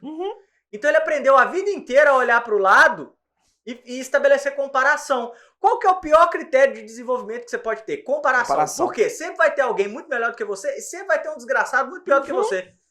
Então se você ficar se comparando Aí você na fica vida na inteira, média. você não sai do lugar. Você fica na média. Você não sai do lugar. Você vai ser sempre aquilo ali. Vai ter sempre alguém muito melhor, vai ter sempre alguém muito pior. Então qual que é o critério, né, de análise de desenvolvimento que realmente funciona? É comparação, mas de você com você mesmo. É num corte transversal de tempo. Porque por exemplo, você... Aí estipular meta, objetivo e ir escalando. Nós estamos aqui gravando um podcast aqui. Você grava muito conteúdo para treinamento, para o YouTube, enfim. Você produz conteúdo, se não mais, tanto quanto eu.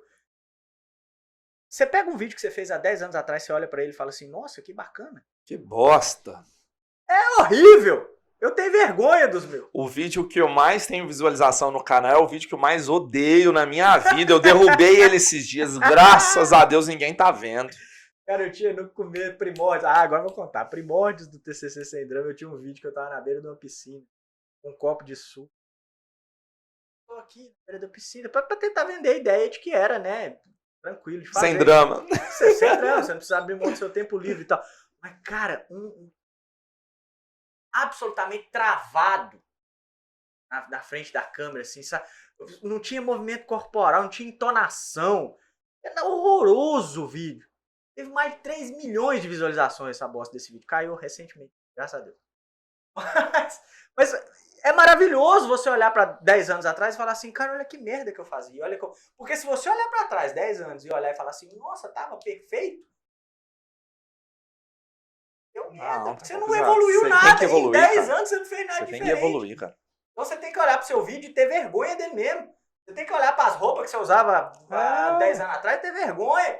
Tem que olhar para comportamentos que você tinha 10 anos atrás. Senão você mudou, você melhorou. Falar, putz, como eu era imaturo, olha que cagada que eu fiz. Você tem que olhar para 10 anos atrás e falar, pô, se tivesse acontecido o que aconteceu hoje comigo há 10 anos atrás, como é que eu ia reagir? E aí você pensar, pô, eu ia fazer tudo errado. É relações humanas, cara. Você olha para trás e fala assim, pô, já sacaneei gente. Já coloquei os meus interesses à frente. Hoje eu não faria isso. Bacana. Agora, se você faria exatamente tudo como você faria há 10 anos atrás, você não evoluiu. Então pode parar, ué. Porque o jogo aqui é crescer. O jogo é evoluir. E não pense, se eu voltasse no tempo, eu ia ser diferente. Não ia, porque fez parte da sua evolução. A não ser que você voltasse... Aí é o sonho dourado. Você volta no tempo sabendo o que você sabe hoje. Porra, aí não. Ué. Aí beleza. Se um dia um gênio me der um pedido, eu não quero dinheiro, eu não quero mulher, eu quero voltar no tempo sabendo o que eu sei hoje. Era a única coisa que eu ia pedir pra um gênio da lâmpada. Porque aí beleza. Aí você cria uma história totalmente diferente. Mas se você exatamente...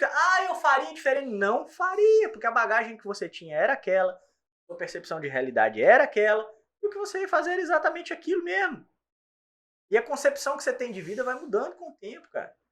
Não adianta, isso é fato. E muda com o tempo e com as circunstâncias da vida. Antes de ser pai, você tem uma percepção da realidade. Depois que você é pai, você tem outra percepção. Antes de casar é uma, casou é outra. E você falou, para quem gosta de marketing digital, tem que produzir conteúdo. Uma das coisas que eu fui evoluindo e o mestrado abriu muito a minha cabeça, eu brinco com os meninos aqui, eu devia ter feito o mestrado antes da graduação, porque isso é muito mais fácil estudar. Eu adoraria. Aprender a estudar é muito mais fácil.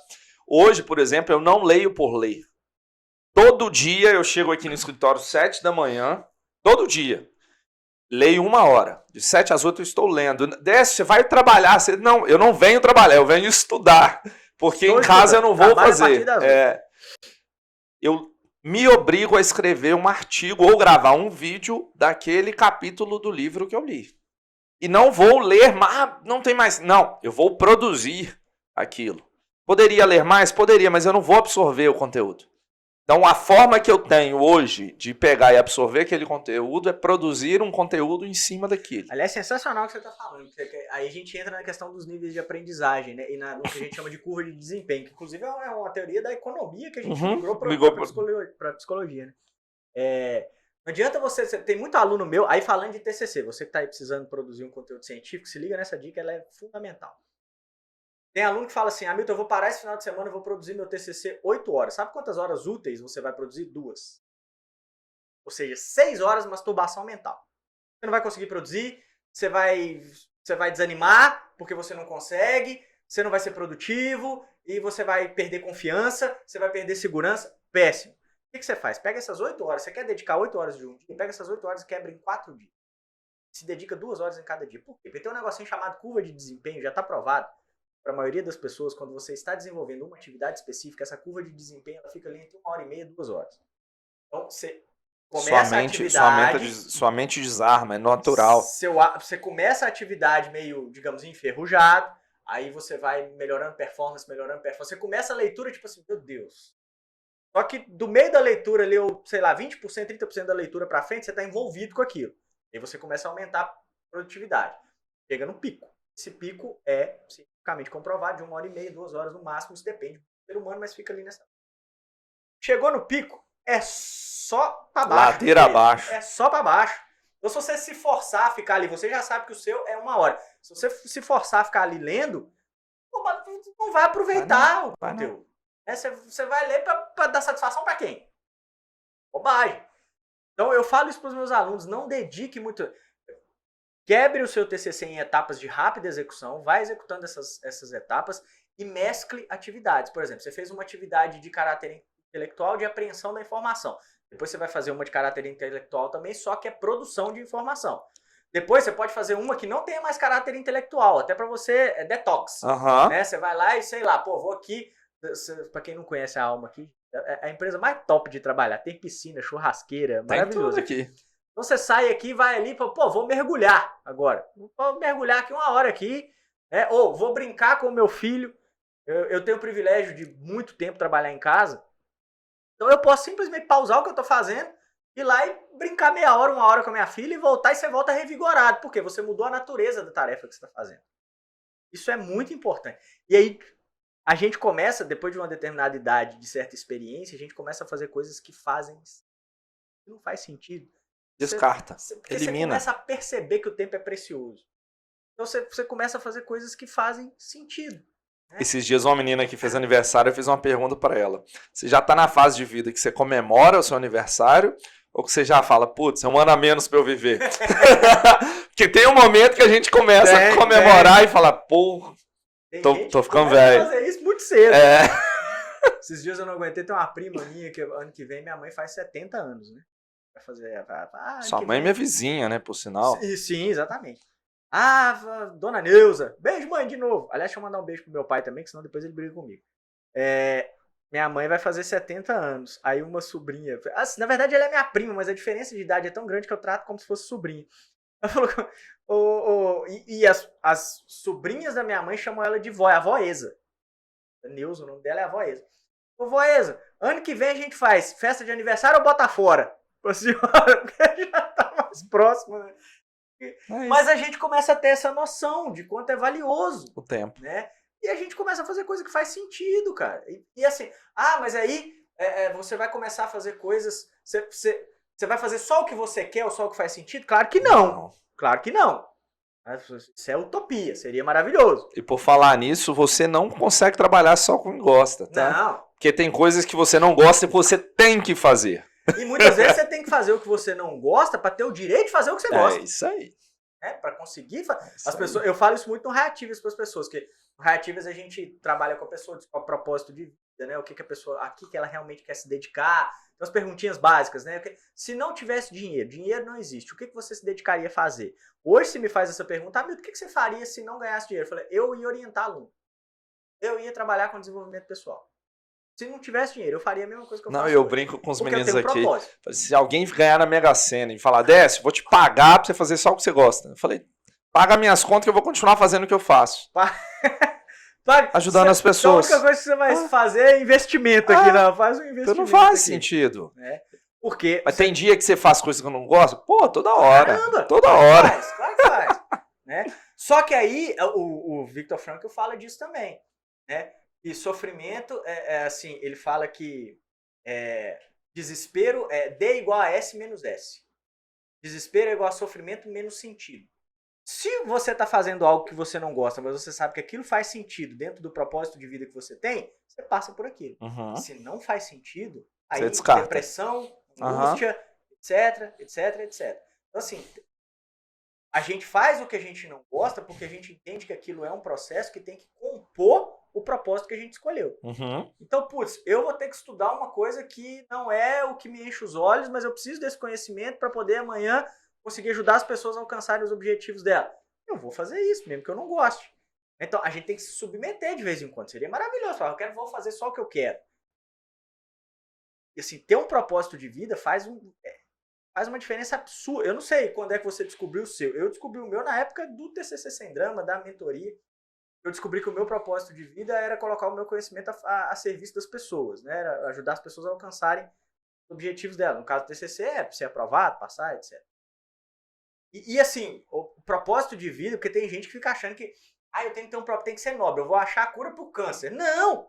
O propósito de vida, ele pode ser de caráter absolutamente pessoal. Ele pode ser de caráter... Ele tem que ser pessoal, porque senão não é propósito de vida, né? E não precisa ser algo que tenha um impacto social, estratosférico. Pode impactar seu bolso também, não tem problema não. Não tem problema nenhum. Fala, pô, meu propósito de vida é ficar rico, beleza. Beleza. Descobre um jeito de colocar isso em prática. Esse é o propósito, show. Eu sempre falo com as pessoas, eu não tenho... As pessoas falam assim, mas o dinheiro... Gente, dinheiro é uma ferramenta. Como toda ferramenta, ele não pode ser nem visto como o princípio, o meio e o fim, ou seja, é tudo pelo dinheiro, é só o dinheiro, como também não tem que ser desprezado como se fosse uma criação do demônio, não é? Dinheiro é uma ferramenta. Até porque a gente não gosta do dinheiro, a gente gosta do que o dinheiro proporciona. Né? Isso que você falou é tão importante para nós que somos aqui da região de Valadares. O pessoal vai para os Estados Unidos que ganha dinheiro. Vai lá viver? Não vai viver, meu amigo. Porque não vive. Se você pensa em ir para os Estados Unidos, te dá uma dica interessante. Só ver os relatos. Você vai morar numa casa, dividir em casa com mais 15 pessoas, porque é o jeito de economizar. Você vai comer mal, porque é o jeito de economizar. Você não vai ter final de semana. Você não vai no jogo da NBA, você não vai na NFL, você não vai nada disso. Você vai trabalhar de domingo a domingo, você vai fazer tudo isso. Só que você vai em prol de um objetivo que é dar qualidade de vida para sua família ou para você no futuro. Ponto. Esse é o propósito seu lá. Exatamente. É dinheiro? É dinheiro. E tá tudo bem. Não tem problema. E tá tudo bem, como dizem meus alunos, problema nenhum.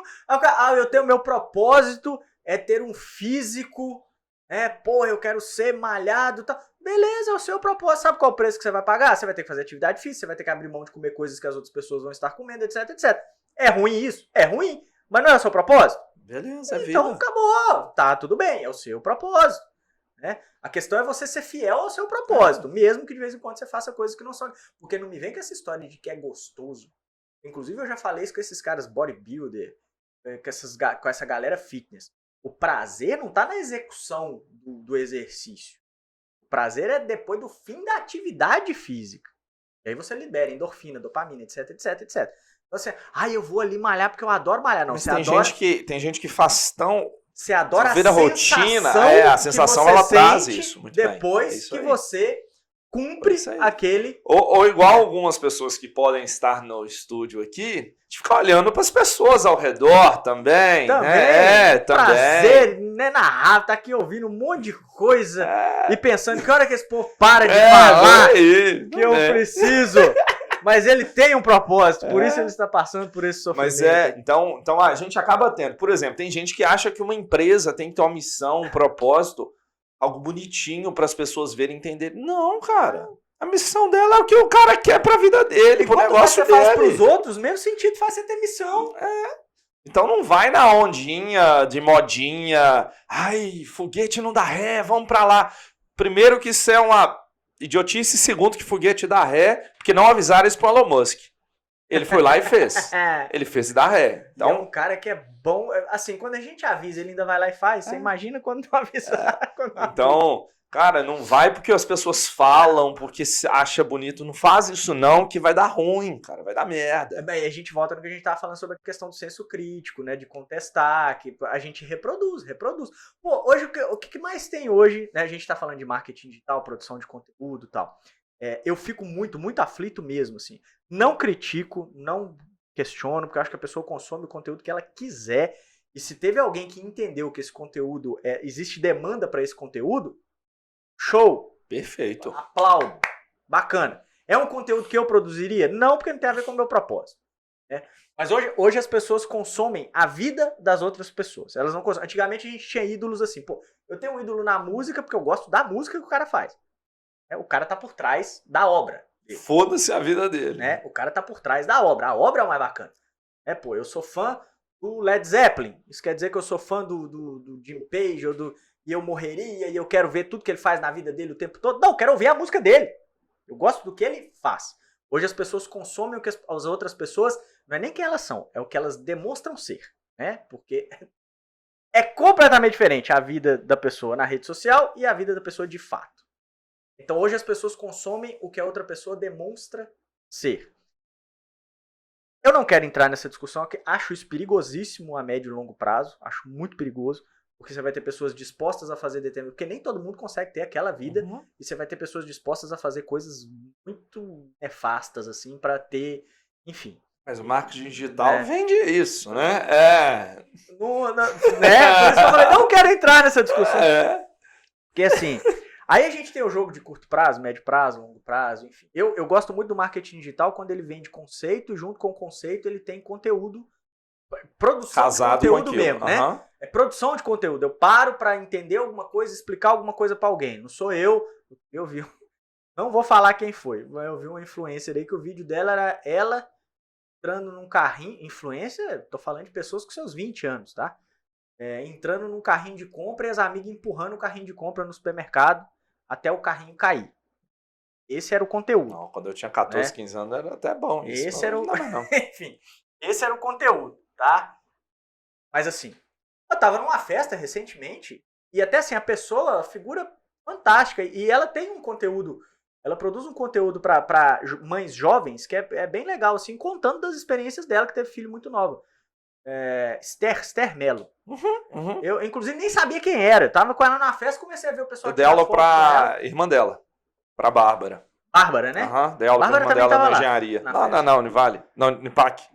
Ela tava nessa festa também. E, pô, comecei a ver aquele burburinho, o pessoal tirando foto com ela e tal, não sei o quê. Aí fui perguntar, pô, quem é, não sei o que. Aí me mostraram no Instagram. Vou lá tirar foto também. Vou lá conversar com ela. E conversei, troquei ideia com ela e tal. Mas, o que tá no bojo de toda essa discussão aqui? Como a gente tem hoje uma avalanche de informação e pouquíssimo senso crítico, as pessoas estão muito ávidas a ter alguém que vai dizer para elas o que elas devem fazer, como elas devem fazer, o que elas têm que ser e como elas têm que ser. Né? As pessoas estão o tempo todo atrás do modelo. Falei que ele avisa do horário? Avisa? Eu comecei a falar, ele tem cara de que curte as influências. Eu comecei a falar disso, segue tudo. Não vou mais deixar eles falarem aqui.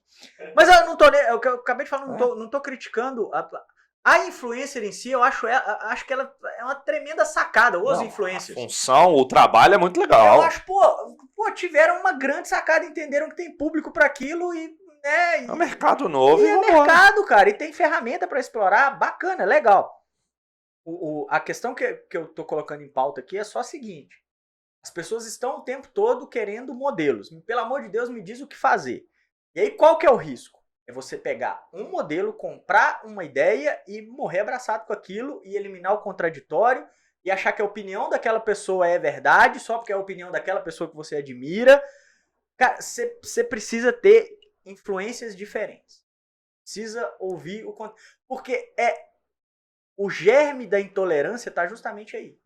E você ficar só no lado. Abraçar ela e falar, não, é isso porque o fulano falou. Pô, mas quem é o fulano? E a maioria das vezes o fulano que falou não tem conhecimento nenhum a respeito daquilo. Nenhum. Porque no Brasil o chique é ter opinião. Não importa se ela é boa, ruim, embasada ou não. O legal é ter opinião. Então todo mundo tem opinião sobre tudo, né? E tem algumas pessoas que são muito representativas. Quando ele fala a opinião dele, aquilo repercute. Costumo falar muito com as pessoas assim. Você tá numa roda discutindo... você tá com neurocirurgiões. Você não vai lá meter o B dele e falar que é uma cirurgia, eu do marketing. Vou chegar lá e falar, nessa cirurgia aí você tem que fazer de outro jeito. Tá errado essa cirurgia que vocês fazem aí de tumor no cérebro. Tá errado. Por quê? Porque é uma função extremamente técnica. Agora, política, futebol, marketing, gestão. Todo mundo acha que entende. Todo mundo. Quem estudou, quem não estudou, quem viveu, Porque quem um não amigo viveu. meu me falou para fazer desse jeito que vai dar certo. Quem vivenciou, quem não vivenciou. Eu acho muito complexo, por exemplo, na nossa área, né? A gente deu aula e fomos contemporâneos durante um tempo dando aula. Eu acho muito esquisito um professor de gestão que nunca fez gestão. E Que tem, lia livro. e tem. Tem Um muito. monte. Tem muito. Um monte. Tem muito. Aí você pega um Eu monte sou o maior crítico de professores de federal, porque eu acho que antes do cara poder ser professor de uma federal, ele tinha que trabalhar X anos, ou empreendendo, ou com CLT. Porque a Pra teoria ele se poder dar afasta aula. demais da realidade quando a gente fala de negócio. E você lê a teoria de uma forma diferente quando você tem o conhecimento Totalmente prático. diferente. Até para você adaptar os modelos é melhor. Então, assim, é muito complexo. Eu tenho o pé muito atrás com o professor de gestão. É como você chegar com um cara e falar, vou te dar uma aula aqui sobre neurocirurgia, tá? Mas quantas você fez? Não, nenhuma. Eu li como é que faz. Falei, então não quero. É igual palestrantes, empreendedores de palco. O cara nunca teve um funcionário da vida, não teve nada. Nada, só fala sobre Só fala empreendedorismo. fala muito bem, porque ele fez PNL, ele fez tudo, bacana. Ele não sabe o que é aquilo. Ele não viveu aquilo. Ele não conhece aquilo. Então, tudo que ele vai falar é tudo muito belo. Porque ele nunca teve que chorar faltando dinheiro no chuveiro, porque para não ter vergonha, ele nunca teve que fazer nada disso. Nada. Entendeu? Então, são coisas que só quem vive fala. Você morou sozinho, estudou fora, eu também. Eu brinco com os meninos lá na faculdade, eu falava muito nisso. Que a gente aprende a chorar quando a gente está fazendo faculdade, porque não tem mãe, não tem ninguém perto. E se você chorar quando você está dormindo, fica ruim de dormir depois, o travesseiro fica molhado. Então você aprende no chuveiro para lavar Já lava, né? e sai tranquilo. Fato. E o chorar não precisa ser literário, é você mesmo olhar para dentro e falar, cara, eu tô errando aonde? O que tô errando nessa bagaça? Até no TCC ou em alguma coisa que for. É olhar para dentro, cara. É aprender a enxergar.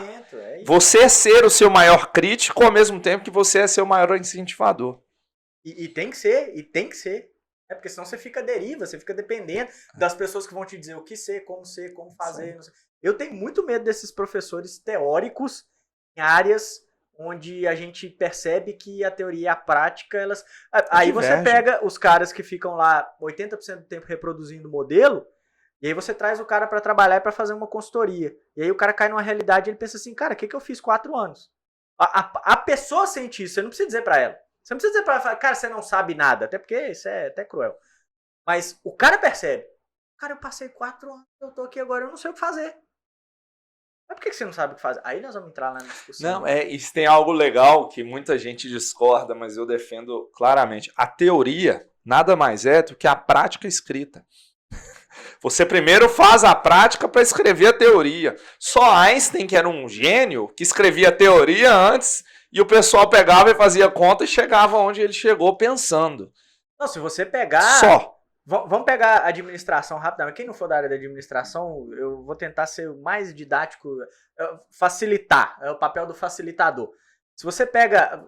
Nós estamos falando de teorias básicas da administração, tá? Se você pega lá, administração científica, modelo taylorista, Fayol, não sei o que...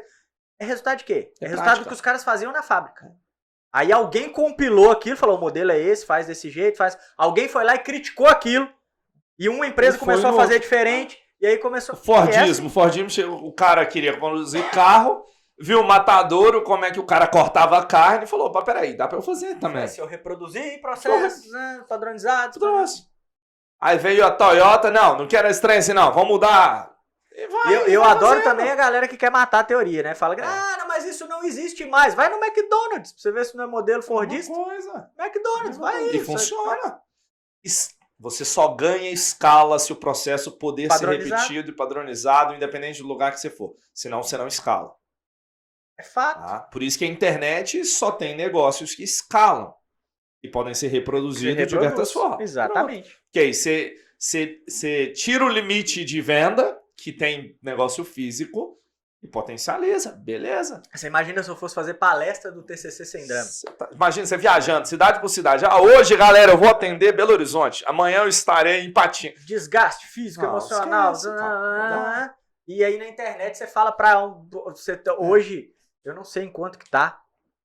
Mas já eram 10 milhões, eu acho, de visualizações, se você pegasse o canal. Quando é que eu ia somar 10 milhões de pessoas fazendo isso presencial? Apresentando esse conteúdo presencial. Tá. Mas é justamente isso. As pessoas precisam entender que o antigo, ele tá voltando só com uma roupagem nova. Exatamente. Hoje vai ser quase impossível alguém tirar um coelho da cartola que ninguém nunca usou na vida. Inventar algo extremamente do zero é quase impossível, porque a geração de informação ela é tão grande que todo mundo já testou de tudo. O que você vai fazer é pegar uma coisa e dar uma roupagem nova com uma visão diferente. Aprimorar hoje é muito mais fácil que inventar. Isso aí é fato. Ontem eu estava vendo um vídeo de internet que é verdade. O cara que inventa o método, normalmente ele não ganha dinheiro com aquilo, porque ele gastou tanto tempo fazendo um método. Dificilmente.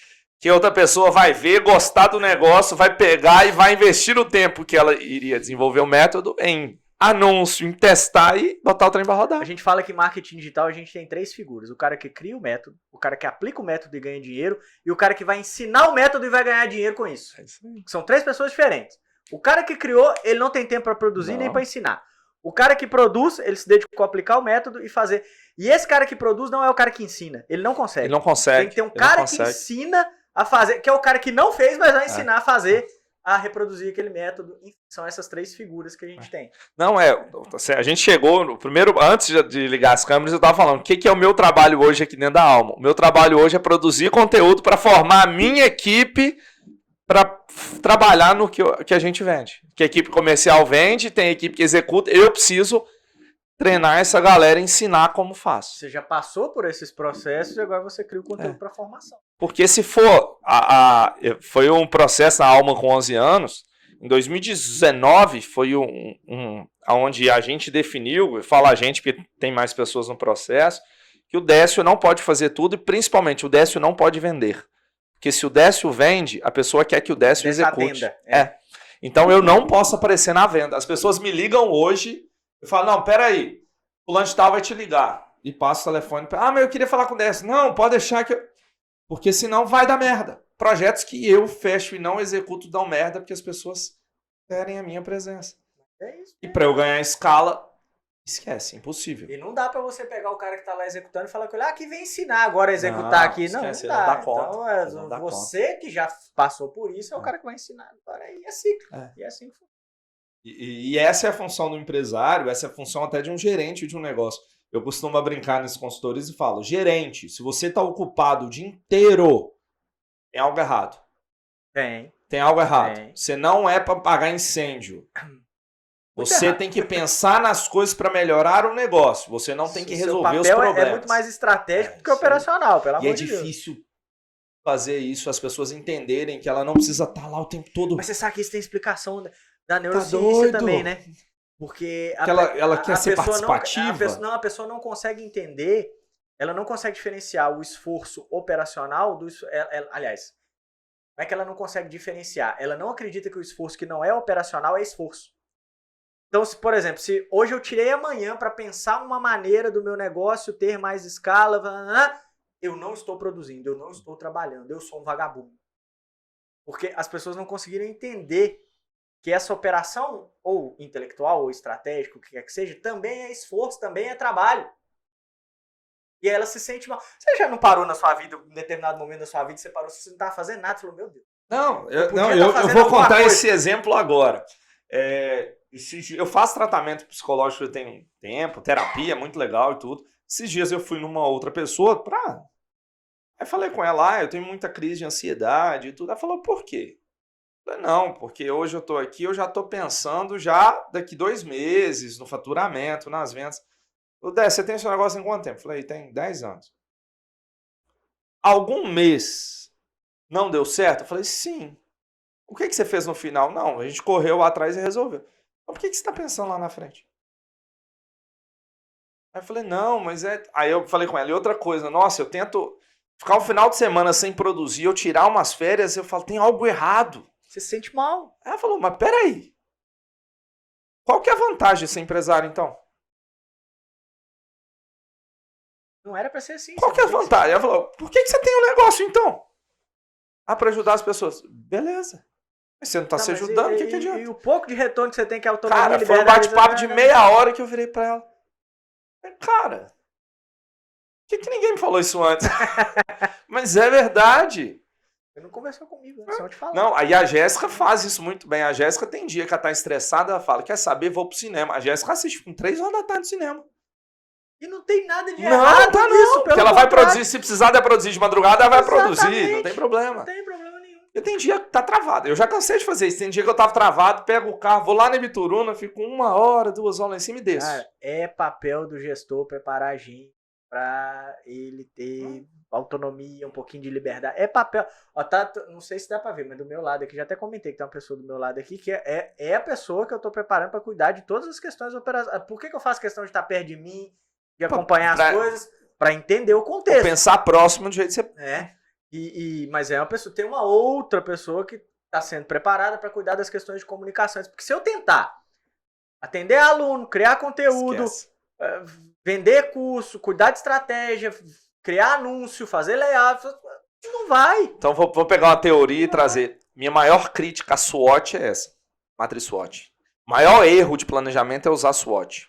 Sabe por quê? A gente pega o ponto forte e sou bom nisso. E pega o ponto fraco, você tenta melhorar ele. Aí você fica mediando nas duas coisas. Fato. Aí você vira um bosta. Nunca tinha parado pra Você vira um pensar. bosta. Cara, sou ruim nisso? Você tem 2 opções. Isso é extremamente necessário pra mim? Não, não é. Vou pegar meu ponto forte, vou melhorar mais ainda. E pega o ponto fraco e foda-se. Ou contrata alguém pra ficar por conta daquilo. Você vai continuar sendo bom no que você é bom. Porque senão você é mediano em tudo e você não é bom em nada. Isso é fato. Cara, eu nunca tinha pensado. Quando eu parei pra pensar nisso, já tem alguns anos, eu sou o maior... Eu uso SWOT pra tudo, mas eu sou o maior crítico. Fala, gente, eu não posso pegar e fazer... Porque a SWOT vai te fazer virar mediano. E tem um problema na SWOT. Me dá coceira que as pessoas que fazem a SWOT cruzando informação. Não vai cruzar, não vai dar certo. Esse ponto forte com essa oportunidade, você Gera vai ter uma potencialidade, não sei o que. Aí, digamos, você tem uma matriz SWOT. Quem não sabe o que é uma matriz SWOT, não tem problema, se liga só no número. Você tem uma matriz SWOT com, sei lá, 5 pontos fortes, 5 pontos fracos, 5 oportunidades, 5 ameaças. Se você faz todos esses cruzamentos, você tem umas 50 ações. Como é que você prioriza? É combinação ou um arranjo de 5, 5, 5, 5. Vai dar um número gigantesco. Como é que Cadê você os professores de matemática aí? Respondam aí no comentário. Coloca aí pra gente quanto é, né? Você tem que cruzar todos os 5 com todos os 5. São 4 quadrantes. Acabou o dia. Como é que você Acabou prioriza? o dia. Então, de fato, ou você concentra no ponto forte, ou você concentra no ponto fraco, ou elimina aquilo que não é necessário. Porque senão não dá. Porque se você for fazer tudo que todo mundo te manda fazer, você não faz nada. Teve um cara que me ensinou muito quando eu comecei a trabalhar com consultoria, porque quando você começa a trabalhar, você fica com aquela história de que acha que tudo pode dar errado, então você fica preocupado com todos os detalhes, você quer ajustar tudo, e fala assim, gestão é a arte de priorizar. Se você tentar resolver todos os problemas, você não vai resolver nenhum. É a arte de priorizar. O que é absolutamente necessário? É isso. Então, prioridade para isso. Isso serve para gestão, isso serve para carreira, isso serve para tempo. É sempre a arte de priorizar, porque você nunca vai ter, é o tal do recurso escasso, né? Você nunca vai ter o volume de recurso que você gostaria para fazer tudo que você quer fazer. Então prioriza, senão você fica maluco. A arte da gestão, vai ser boa também, dá um corte legal aí, ô Lucas. Mais um. A arte da gestão vai fazer o básico bem feito. Se você fizer o básico bem feito, cara, tudo vai fluir. Aí você vai poder ter tempo para todos os outros. E o básico... que é um erro comum nas empresas. Cadastro de informação errada. Seja dados do cliente, bastante. Seja dados de produto, seja... O que é que isso interfere? O marketing não vai contactar o cliente porque não tem informação dele. E você para usar os pixels da vida na internet para revender sem informação, você não faz nada. Cadastro de produto, você paga imposto a mais do que devia. Seu controle de estoque não vai funcionar e nada mais vai funcionar. Só aí você já quebrou a empresa. E nós estamos falando de registro, quer dizer, o básico. É o básico. Né? É fazer o básico. É o básico. É o básico. Tem uns amigos meus que fazem live na área de tecnologia e chama OBA. O básico é o avançado. OBA. Maravilhoso. O básico é Muito avançado. bom. Eu achei o nome sensacional. Pronto, faz o básico. Faz o básico, aí você tem tempo para fazer todos os outros. Agora, se o seu básico não é bem feito, Complicou. E você começa a gerar um monte de outros problemas que vão impactar outras áreas, enfim. Isso é verdade, né, cara? Assim, o básico, fazer o registro bem feito. Próximo passo do básico, usa o seu registro, porque tem um monte de gente aí fazendo registro, não usa pra nada. Né? Aí joga fora. Aí pra que tá fazendo, então? Desperdiçou tempo. Enfim, só as loucuras. E aí, cara, é de negócios, é carreira, é tudo. Sim. O que nós hoje estamos procurando em profissionais? Que façam bem feito. O quê? O básico, não precisa... Que tenham foco, que façam o básico, que façam bem feito. Com o tempo ele evolui. Mas você faz. E aí, quem está formando agora no TCC, é uma dica boa. Cara, aprende o básico. Aperfeiçoa, escolha uma área. Não quer dizer que é a área que você gosta, que você vai te dar dinheiro. Talvez não é a área que você gosta que vai te dar dinheiro. É legal você começar a pensar no seu propósito, que você vai entender o que você precisa fazer para chegar lá. E às vezes vai ter coisa boa e vai ter coisa ruim para fazer. Seu primeiro emprego, quando você formar na faculdade, não vai te pagar bem. Não. Só que é onde que você vai poder aprender pra cacete. Exatamente. E você vai aprender errando. Pra você ganhar bem depois. E você vai aprender errando. Você vai dar prejuízo pro empresário. Vai. E ele vai ter que ter paciência com você. E faz parte. Então, são coisas importantes a gente pensar. Porque quando a gente dá aula e fala, olha, seu primeiro salário não vai ser 10 mil reais ou 10 salários mínimos, o cara surta. E não vai ser. Eu tava no sexto período da faculdade, eu falei com o professor, maravilhoso. Eu falei com ele, nossa, eu tô cansado. Ele falou, não, que pena, porque nos próximos 20 anos da sua vida você vai trabalhar muito mais do que ter recompensa pelo que você fez. Os próximos 20 anos vão ser assim. Então, cara, e assim, não adianta você se iludir e achar que a realidade... porque o fulano é milionário com 18 anos. Você sabe o nível de informação que o fulano consumiu? O fulano não estava num banco de faculdade, mas isso quer dizer que ele não estava estudando? São coisas diferentes. Que ele não correu atrás de conhecimento? Todas as pessoas absurdamente bem-sucedidas que eu conheci na minha vida, e não conheci poucos, estou falando até de bilionários. Flávio Augusto já é bilionário hoje, né? Já? Então é bilionários também. Todas essas pessoas têm uma característica em comum. Eles são obcecados por informação e conhecimento. Obcecados. O cara pode não estar ali na educação formal, mas isso quer dizer que ele não estuda, que ele não trabalha? São coisas diferentes. São coisas diferentes. Pessoal que faz marketing digital, que você vai ganhar dinheiro sem precisar trabalhar, vai trabalhar em casa, vai trabalhar 4 horas por dia. Mentira! Gente que quer trabalhar com marketing digital para complementar a renda. Ou você se dedica a fazer aquilo, ainda mais hoje. Você tem muita concorrência, você tem a concorrência saudável, você tem a concorrência que polui, que são os oportunistas que vão lá e quebram um segmento. Você tem que se dedicar ao que você faz. Não adianta. E não é barato, porque o tempo não é barato e o equipamento não é barato. Eu quero ser um influenciador, tô evitando falar nomes aqui, porque eu sei que esses caras têm muito fãs, etc, etc. E assim, você fala do contexto, acha que tá falando da pessoa, nada contra ninguém, pelo amor de Deus. Mas, o influencer tal com 18 anos é rico. Quem era o cara que estava depressivo aí até uns dias atrás? Agora eu vou citar nome. O Whindersson. Todo o dinheiro do mundo. Não paga. Fazendo o que ele gostava de fazer, que era conteúdo lá, o conteúdo dele, piada, humor. Mas olha o nível de exigência que esse cara começou a ter. Não ter tempo para ele, não ter autonomia, ter que postar conteúdo o tempo inteiro, viver, refém da audiência dele. Sempre tem o preço que você paga. Sempre tem o preço. O cara tem 18 anos e é milionário. Ele pagou algum preço ou está pagando algum preço. Ou vai pagar. Ou vai pagar algum preço por isso. Mas certamente isso vai acontecer. Então não dá pra gente se iludir. E outra coisa legal, você só aprende errando. Só. Por exemplo, quer ver um erro bobo que você não deve ter reparado? Alguém ali estava agoniado atrás das câmeras, indo para lá e para cá. Porque eu esqueci de botar a tomada naquela câmera. Então aquela câmera, na metade da gravação, aquela câmera parou, porque tá vendo? Ela tá sem fio de energia. E a bateria... Essa daqui não. Isso, aí ele tentou ligar a outra câmera, não deu. Aí falou, quer saber? Foda-se, eu vou ficar em 2 em vez de 3. Isso faz parte do aprendizado. Exatamente. Isso faz parte do aprendizado. E aí a gente volta. No primeiro, hoje é episódio 55. Você voltar no primeiro, cara, a imagem é péssima.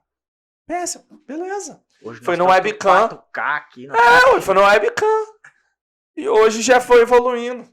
Pô, pra me aprender como é que montava isso tudo, uma placa de captura de vídeo. Isso aqui foi o quê? Eu tive que estudar. É que vocês não estão vendo aí, mas vocês viram a parafernália que tem aqui pra Eu vou gravar. Eu tô esperando a câmera que chegou hoje, que a gente tá testando ali agora, que tá aberta aí agora, a câmera nova. A câmera tem vida própria, essa câmera. Ela mexe sozinha, nunca vi isso. Eu vou fazer uma gravação explicando, agora que os equipamentos estão todos aqui, eu vou desmontar tudo e montar de novo, gravando, explicando às pessoas, porque todo mundo quer gravar podcast, né?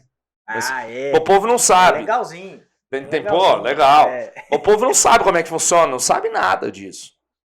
E aí eu fiquei assistindo o vídeo do Flow e dava pause nos takes, na hora que mostrava, eles pegavam a câmera de trás, mostravam os equipamentos. Eu falei, porra, peraí, esse equipamento aqui é tal, peraí, deixa eu procurar. Essa câmera é tal. Porque se você for pesquisar, tem muita gente que fala, mas não explica de verdade o que tá por trás daquilo. Sim.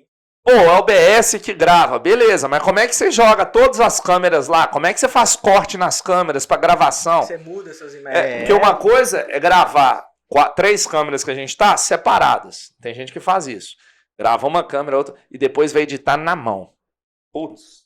Outra coisa é fazer ao vivo ou gravado, que a gente tá fazendo, mas o Lucas tá ali já fazendo o corte na hora. Então você começa a fazer, ele já muda a câmera na hora. Depois não precisa editar. Já tá pronto. Já tá pronto, já tá pronto.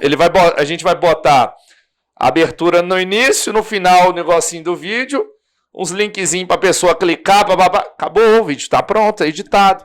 E se não editar? Nossa, imagina você fazer essas coisas. Já tem o quê? Tem falou, 1h40? Tem jeito, 55, a gente até sabe o tempo. Aprende. 1h40, você assistir tudo de novo. Pra editar. Você tá doido? O Lucas não tá aguentando assistir nem a primeira vez. Ele já tá querendo bater. E ele vai assistir de novo pra fazer os cortes. Aí ele vai ficar puto. Ele fala, nossa, por que agora eu não cortei, não botei na câmera e no fulano de tal? É assim, cara. É assim, mas é só aprende fazendo. Exatamente. Não vai ficar bom na primeira vez. É aprendizado. Aí você pega os maiores podcasts, Flow, você tem Inteligência Limitada, Podpah, tudo. Cara, a grana por trás da estrutura dali é muito grande. Você tem equipe grande por trás ali para fazer cada função. Que quem quer começar agora vai ter que fazer tudo. E você sabe qual que é a pior função? Marcar com convidado. E não é zoeira, é sério. É sério. Porque o Mark desmarca. Isso não é uma questão pessoal, isso não está sendo para mim. Ele está falando no Quantas geral. vezes nós desmarcamos? Pô, só nas 2 últimas semanas, 3 vezes. Tem gente que marcou com o Lucas umas 10 vezes já e até hoje não veio. Mas aí é o poder de persuasão do Lucas está fraco. Mas é por causa de tempo. Então acontece isso. Mas faz parte, cara. Empreender é isso. Em todas as áreas. Aí é bom que eles não venham mesmo que o estúdio fica vago, eu vou gravar minhas aulas todos aqui. Hamilton, muito obrigado. Cara, que prazer falar com vocês de novo. Tá? Tem pouco que a gente não se via. A pandemia afastou muita gente. Vou trazer o podcast do TCC Sem Drama. Porque aqui já tem estrutura, então dá pra fazer o podcast. Aí eu já aproveito o Décio, que o Décio foi professor, já orientou produção de trabalho científico também. Então, vou fazer ele relembrar esses tempos que ele tanto gostava da vida dele. Já ganhei dinheiro fazendo TCC pros outros. Aí, olha, que tristeza. Assumindo aqui o crime de falsidade ideológica. Não, não. Eu fiz meu conteúdo, entreguei pro cara, o cara pôs o nome dele, aí. Faz parte. Mas faz parte, negócio. Mas, cara, bom conversar com você de novo, bom te ver de novo. Espero que eu não fique tão afastado tanto tempo mais assim. Vou aparecer mais, a gente vai trocar mais ideia, até porque eu gostei do estudo, agora eu vou explorar. Tá aqui à disposição. Mas Décio é um cara que eu gosto dele, graça. Assim, a gente se conheceu, o primeiro contato que a gente teve foi na faculdade, não foi? Você dava aula pra Jéssica. Isso. Você deu aula pra Jéssica. Pra quem não sabe, Jéssica é a esposa do Décio, dei aula pra ela. E o Décio lecionava na mesma faculdade nessa época. Para cursos diferentes. Para cursos diferentes. Você era engenharia de produção? Eu dei aula de engenharia de produção. Na administração, na Unipac, por exemplo, eu nunca dei aula. Eu só orientei TCC. Naquele conclusão lá, orientei. Teve uma época que eu era orientador. A turma da Jéssica, por exemplo, eu fui orientador da turma. Você participou de banca junto comigo na administração. Era bom, tá? Gente, apertar aqueles meninos é bom. Eu gostava. Gente, eu adoro você participar de banca. Porque eu leio o TCC, mas eu leio mesmo. Então eu risco, comento. Ué. E ela, cara, você tá apresentando um trabalho. A banca, no mínimo, Tem que ter lido o trabalho, tem né, que cara? valorizar o Mas que eu você conheço muito orientador que não lê o trabalho, chega lá e fica riscando na hora pra fingir que... Conheço também. Pra fingir que leu. Cara, é um desrespeito com quem tá apresentando eu não ler e não fazer pelo menos uma pergunta. É um desrespeito com o cara. O aluno muitas vezes não interpreta assim, né? Que o aluno não quer que o cara fale, mas, cara, é um momento de aprendizado. Você passar alguma informação ali Com é certeza. muito importante. Cara, a minha banca de mestrado, eu fiquei chateado porque eu não tive pergunta. Eu tive só elogio. De mestrado, cara. No mestrado também. Eu não tive. E aí o pessoal elogiou. Não, muito bem. É lógico que eu já tinha trocado informação com um monte de gente, papapá. Mas pra gente, pô, eu sou mestre no negócio. É frustrante alguém não te questionar de alguma coisa. Não é porque você é mestre ou doutor que você sabe tudo. São coisas... Totalmente. É impossível você saber tudo. Tá? É para as áreas. Mas aí a outra, a gente tá entrando em outra ceia. Outra seara. Aí foi bom. A gente tava fazendo as contas aqui, né? Só a Alma já tem 11 anos. Só a Alma vai fazer 11 anos já. E eu conheci o Décio antes da Alma. Então Foi. tem mais de 11 anos de amizade aqui. Foi muito legal bater esse papo aqui. Obrigadão. Você que nos acompanhou, se inscreva no canal, vai lá no TCC Sem Drama, vai lá no Hamilton, pode ir lá. vai lá no Hamilton Quintela. HamiltonQuintela.com.br também tem o Raiativas também, vai no Instagram. No Instagram é agora é @oficial TCC Sem Drama. Tivemos que mudar o nosso perfil. Alguém copiou, faz parte. E não, o Instagram começou a limitar a nossa comunicação, as políticas do Instagram. E no YouTube é youtube.com/TCC Sem Drama. E tem o site tccsemdrama.com.br. Isso aí. Obrigadão, Hamilton. Obrigado você que nos acompanhou e até mais.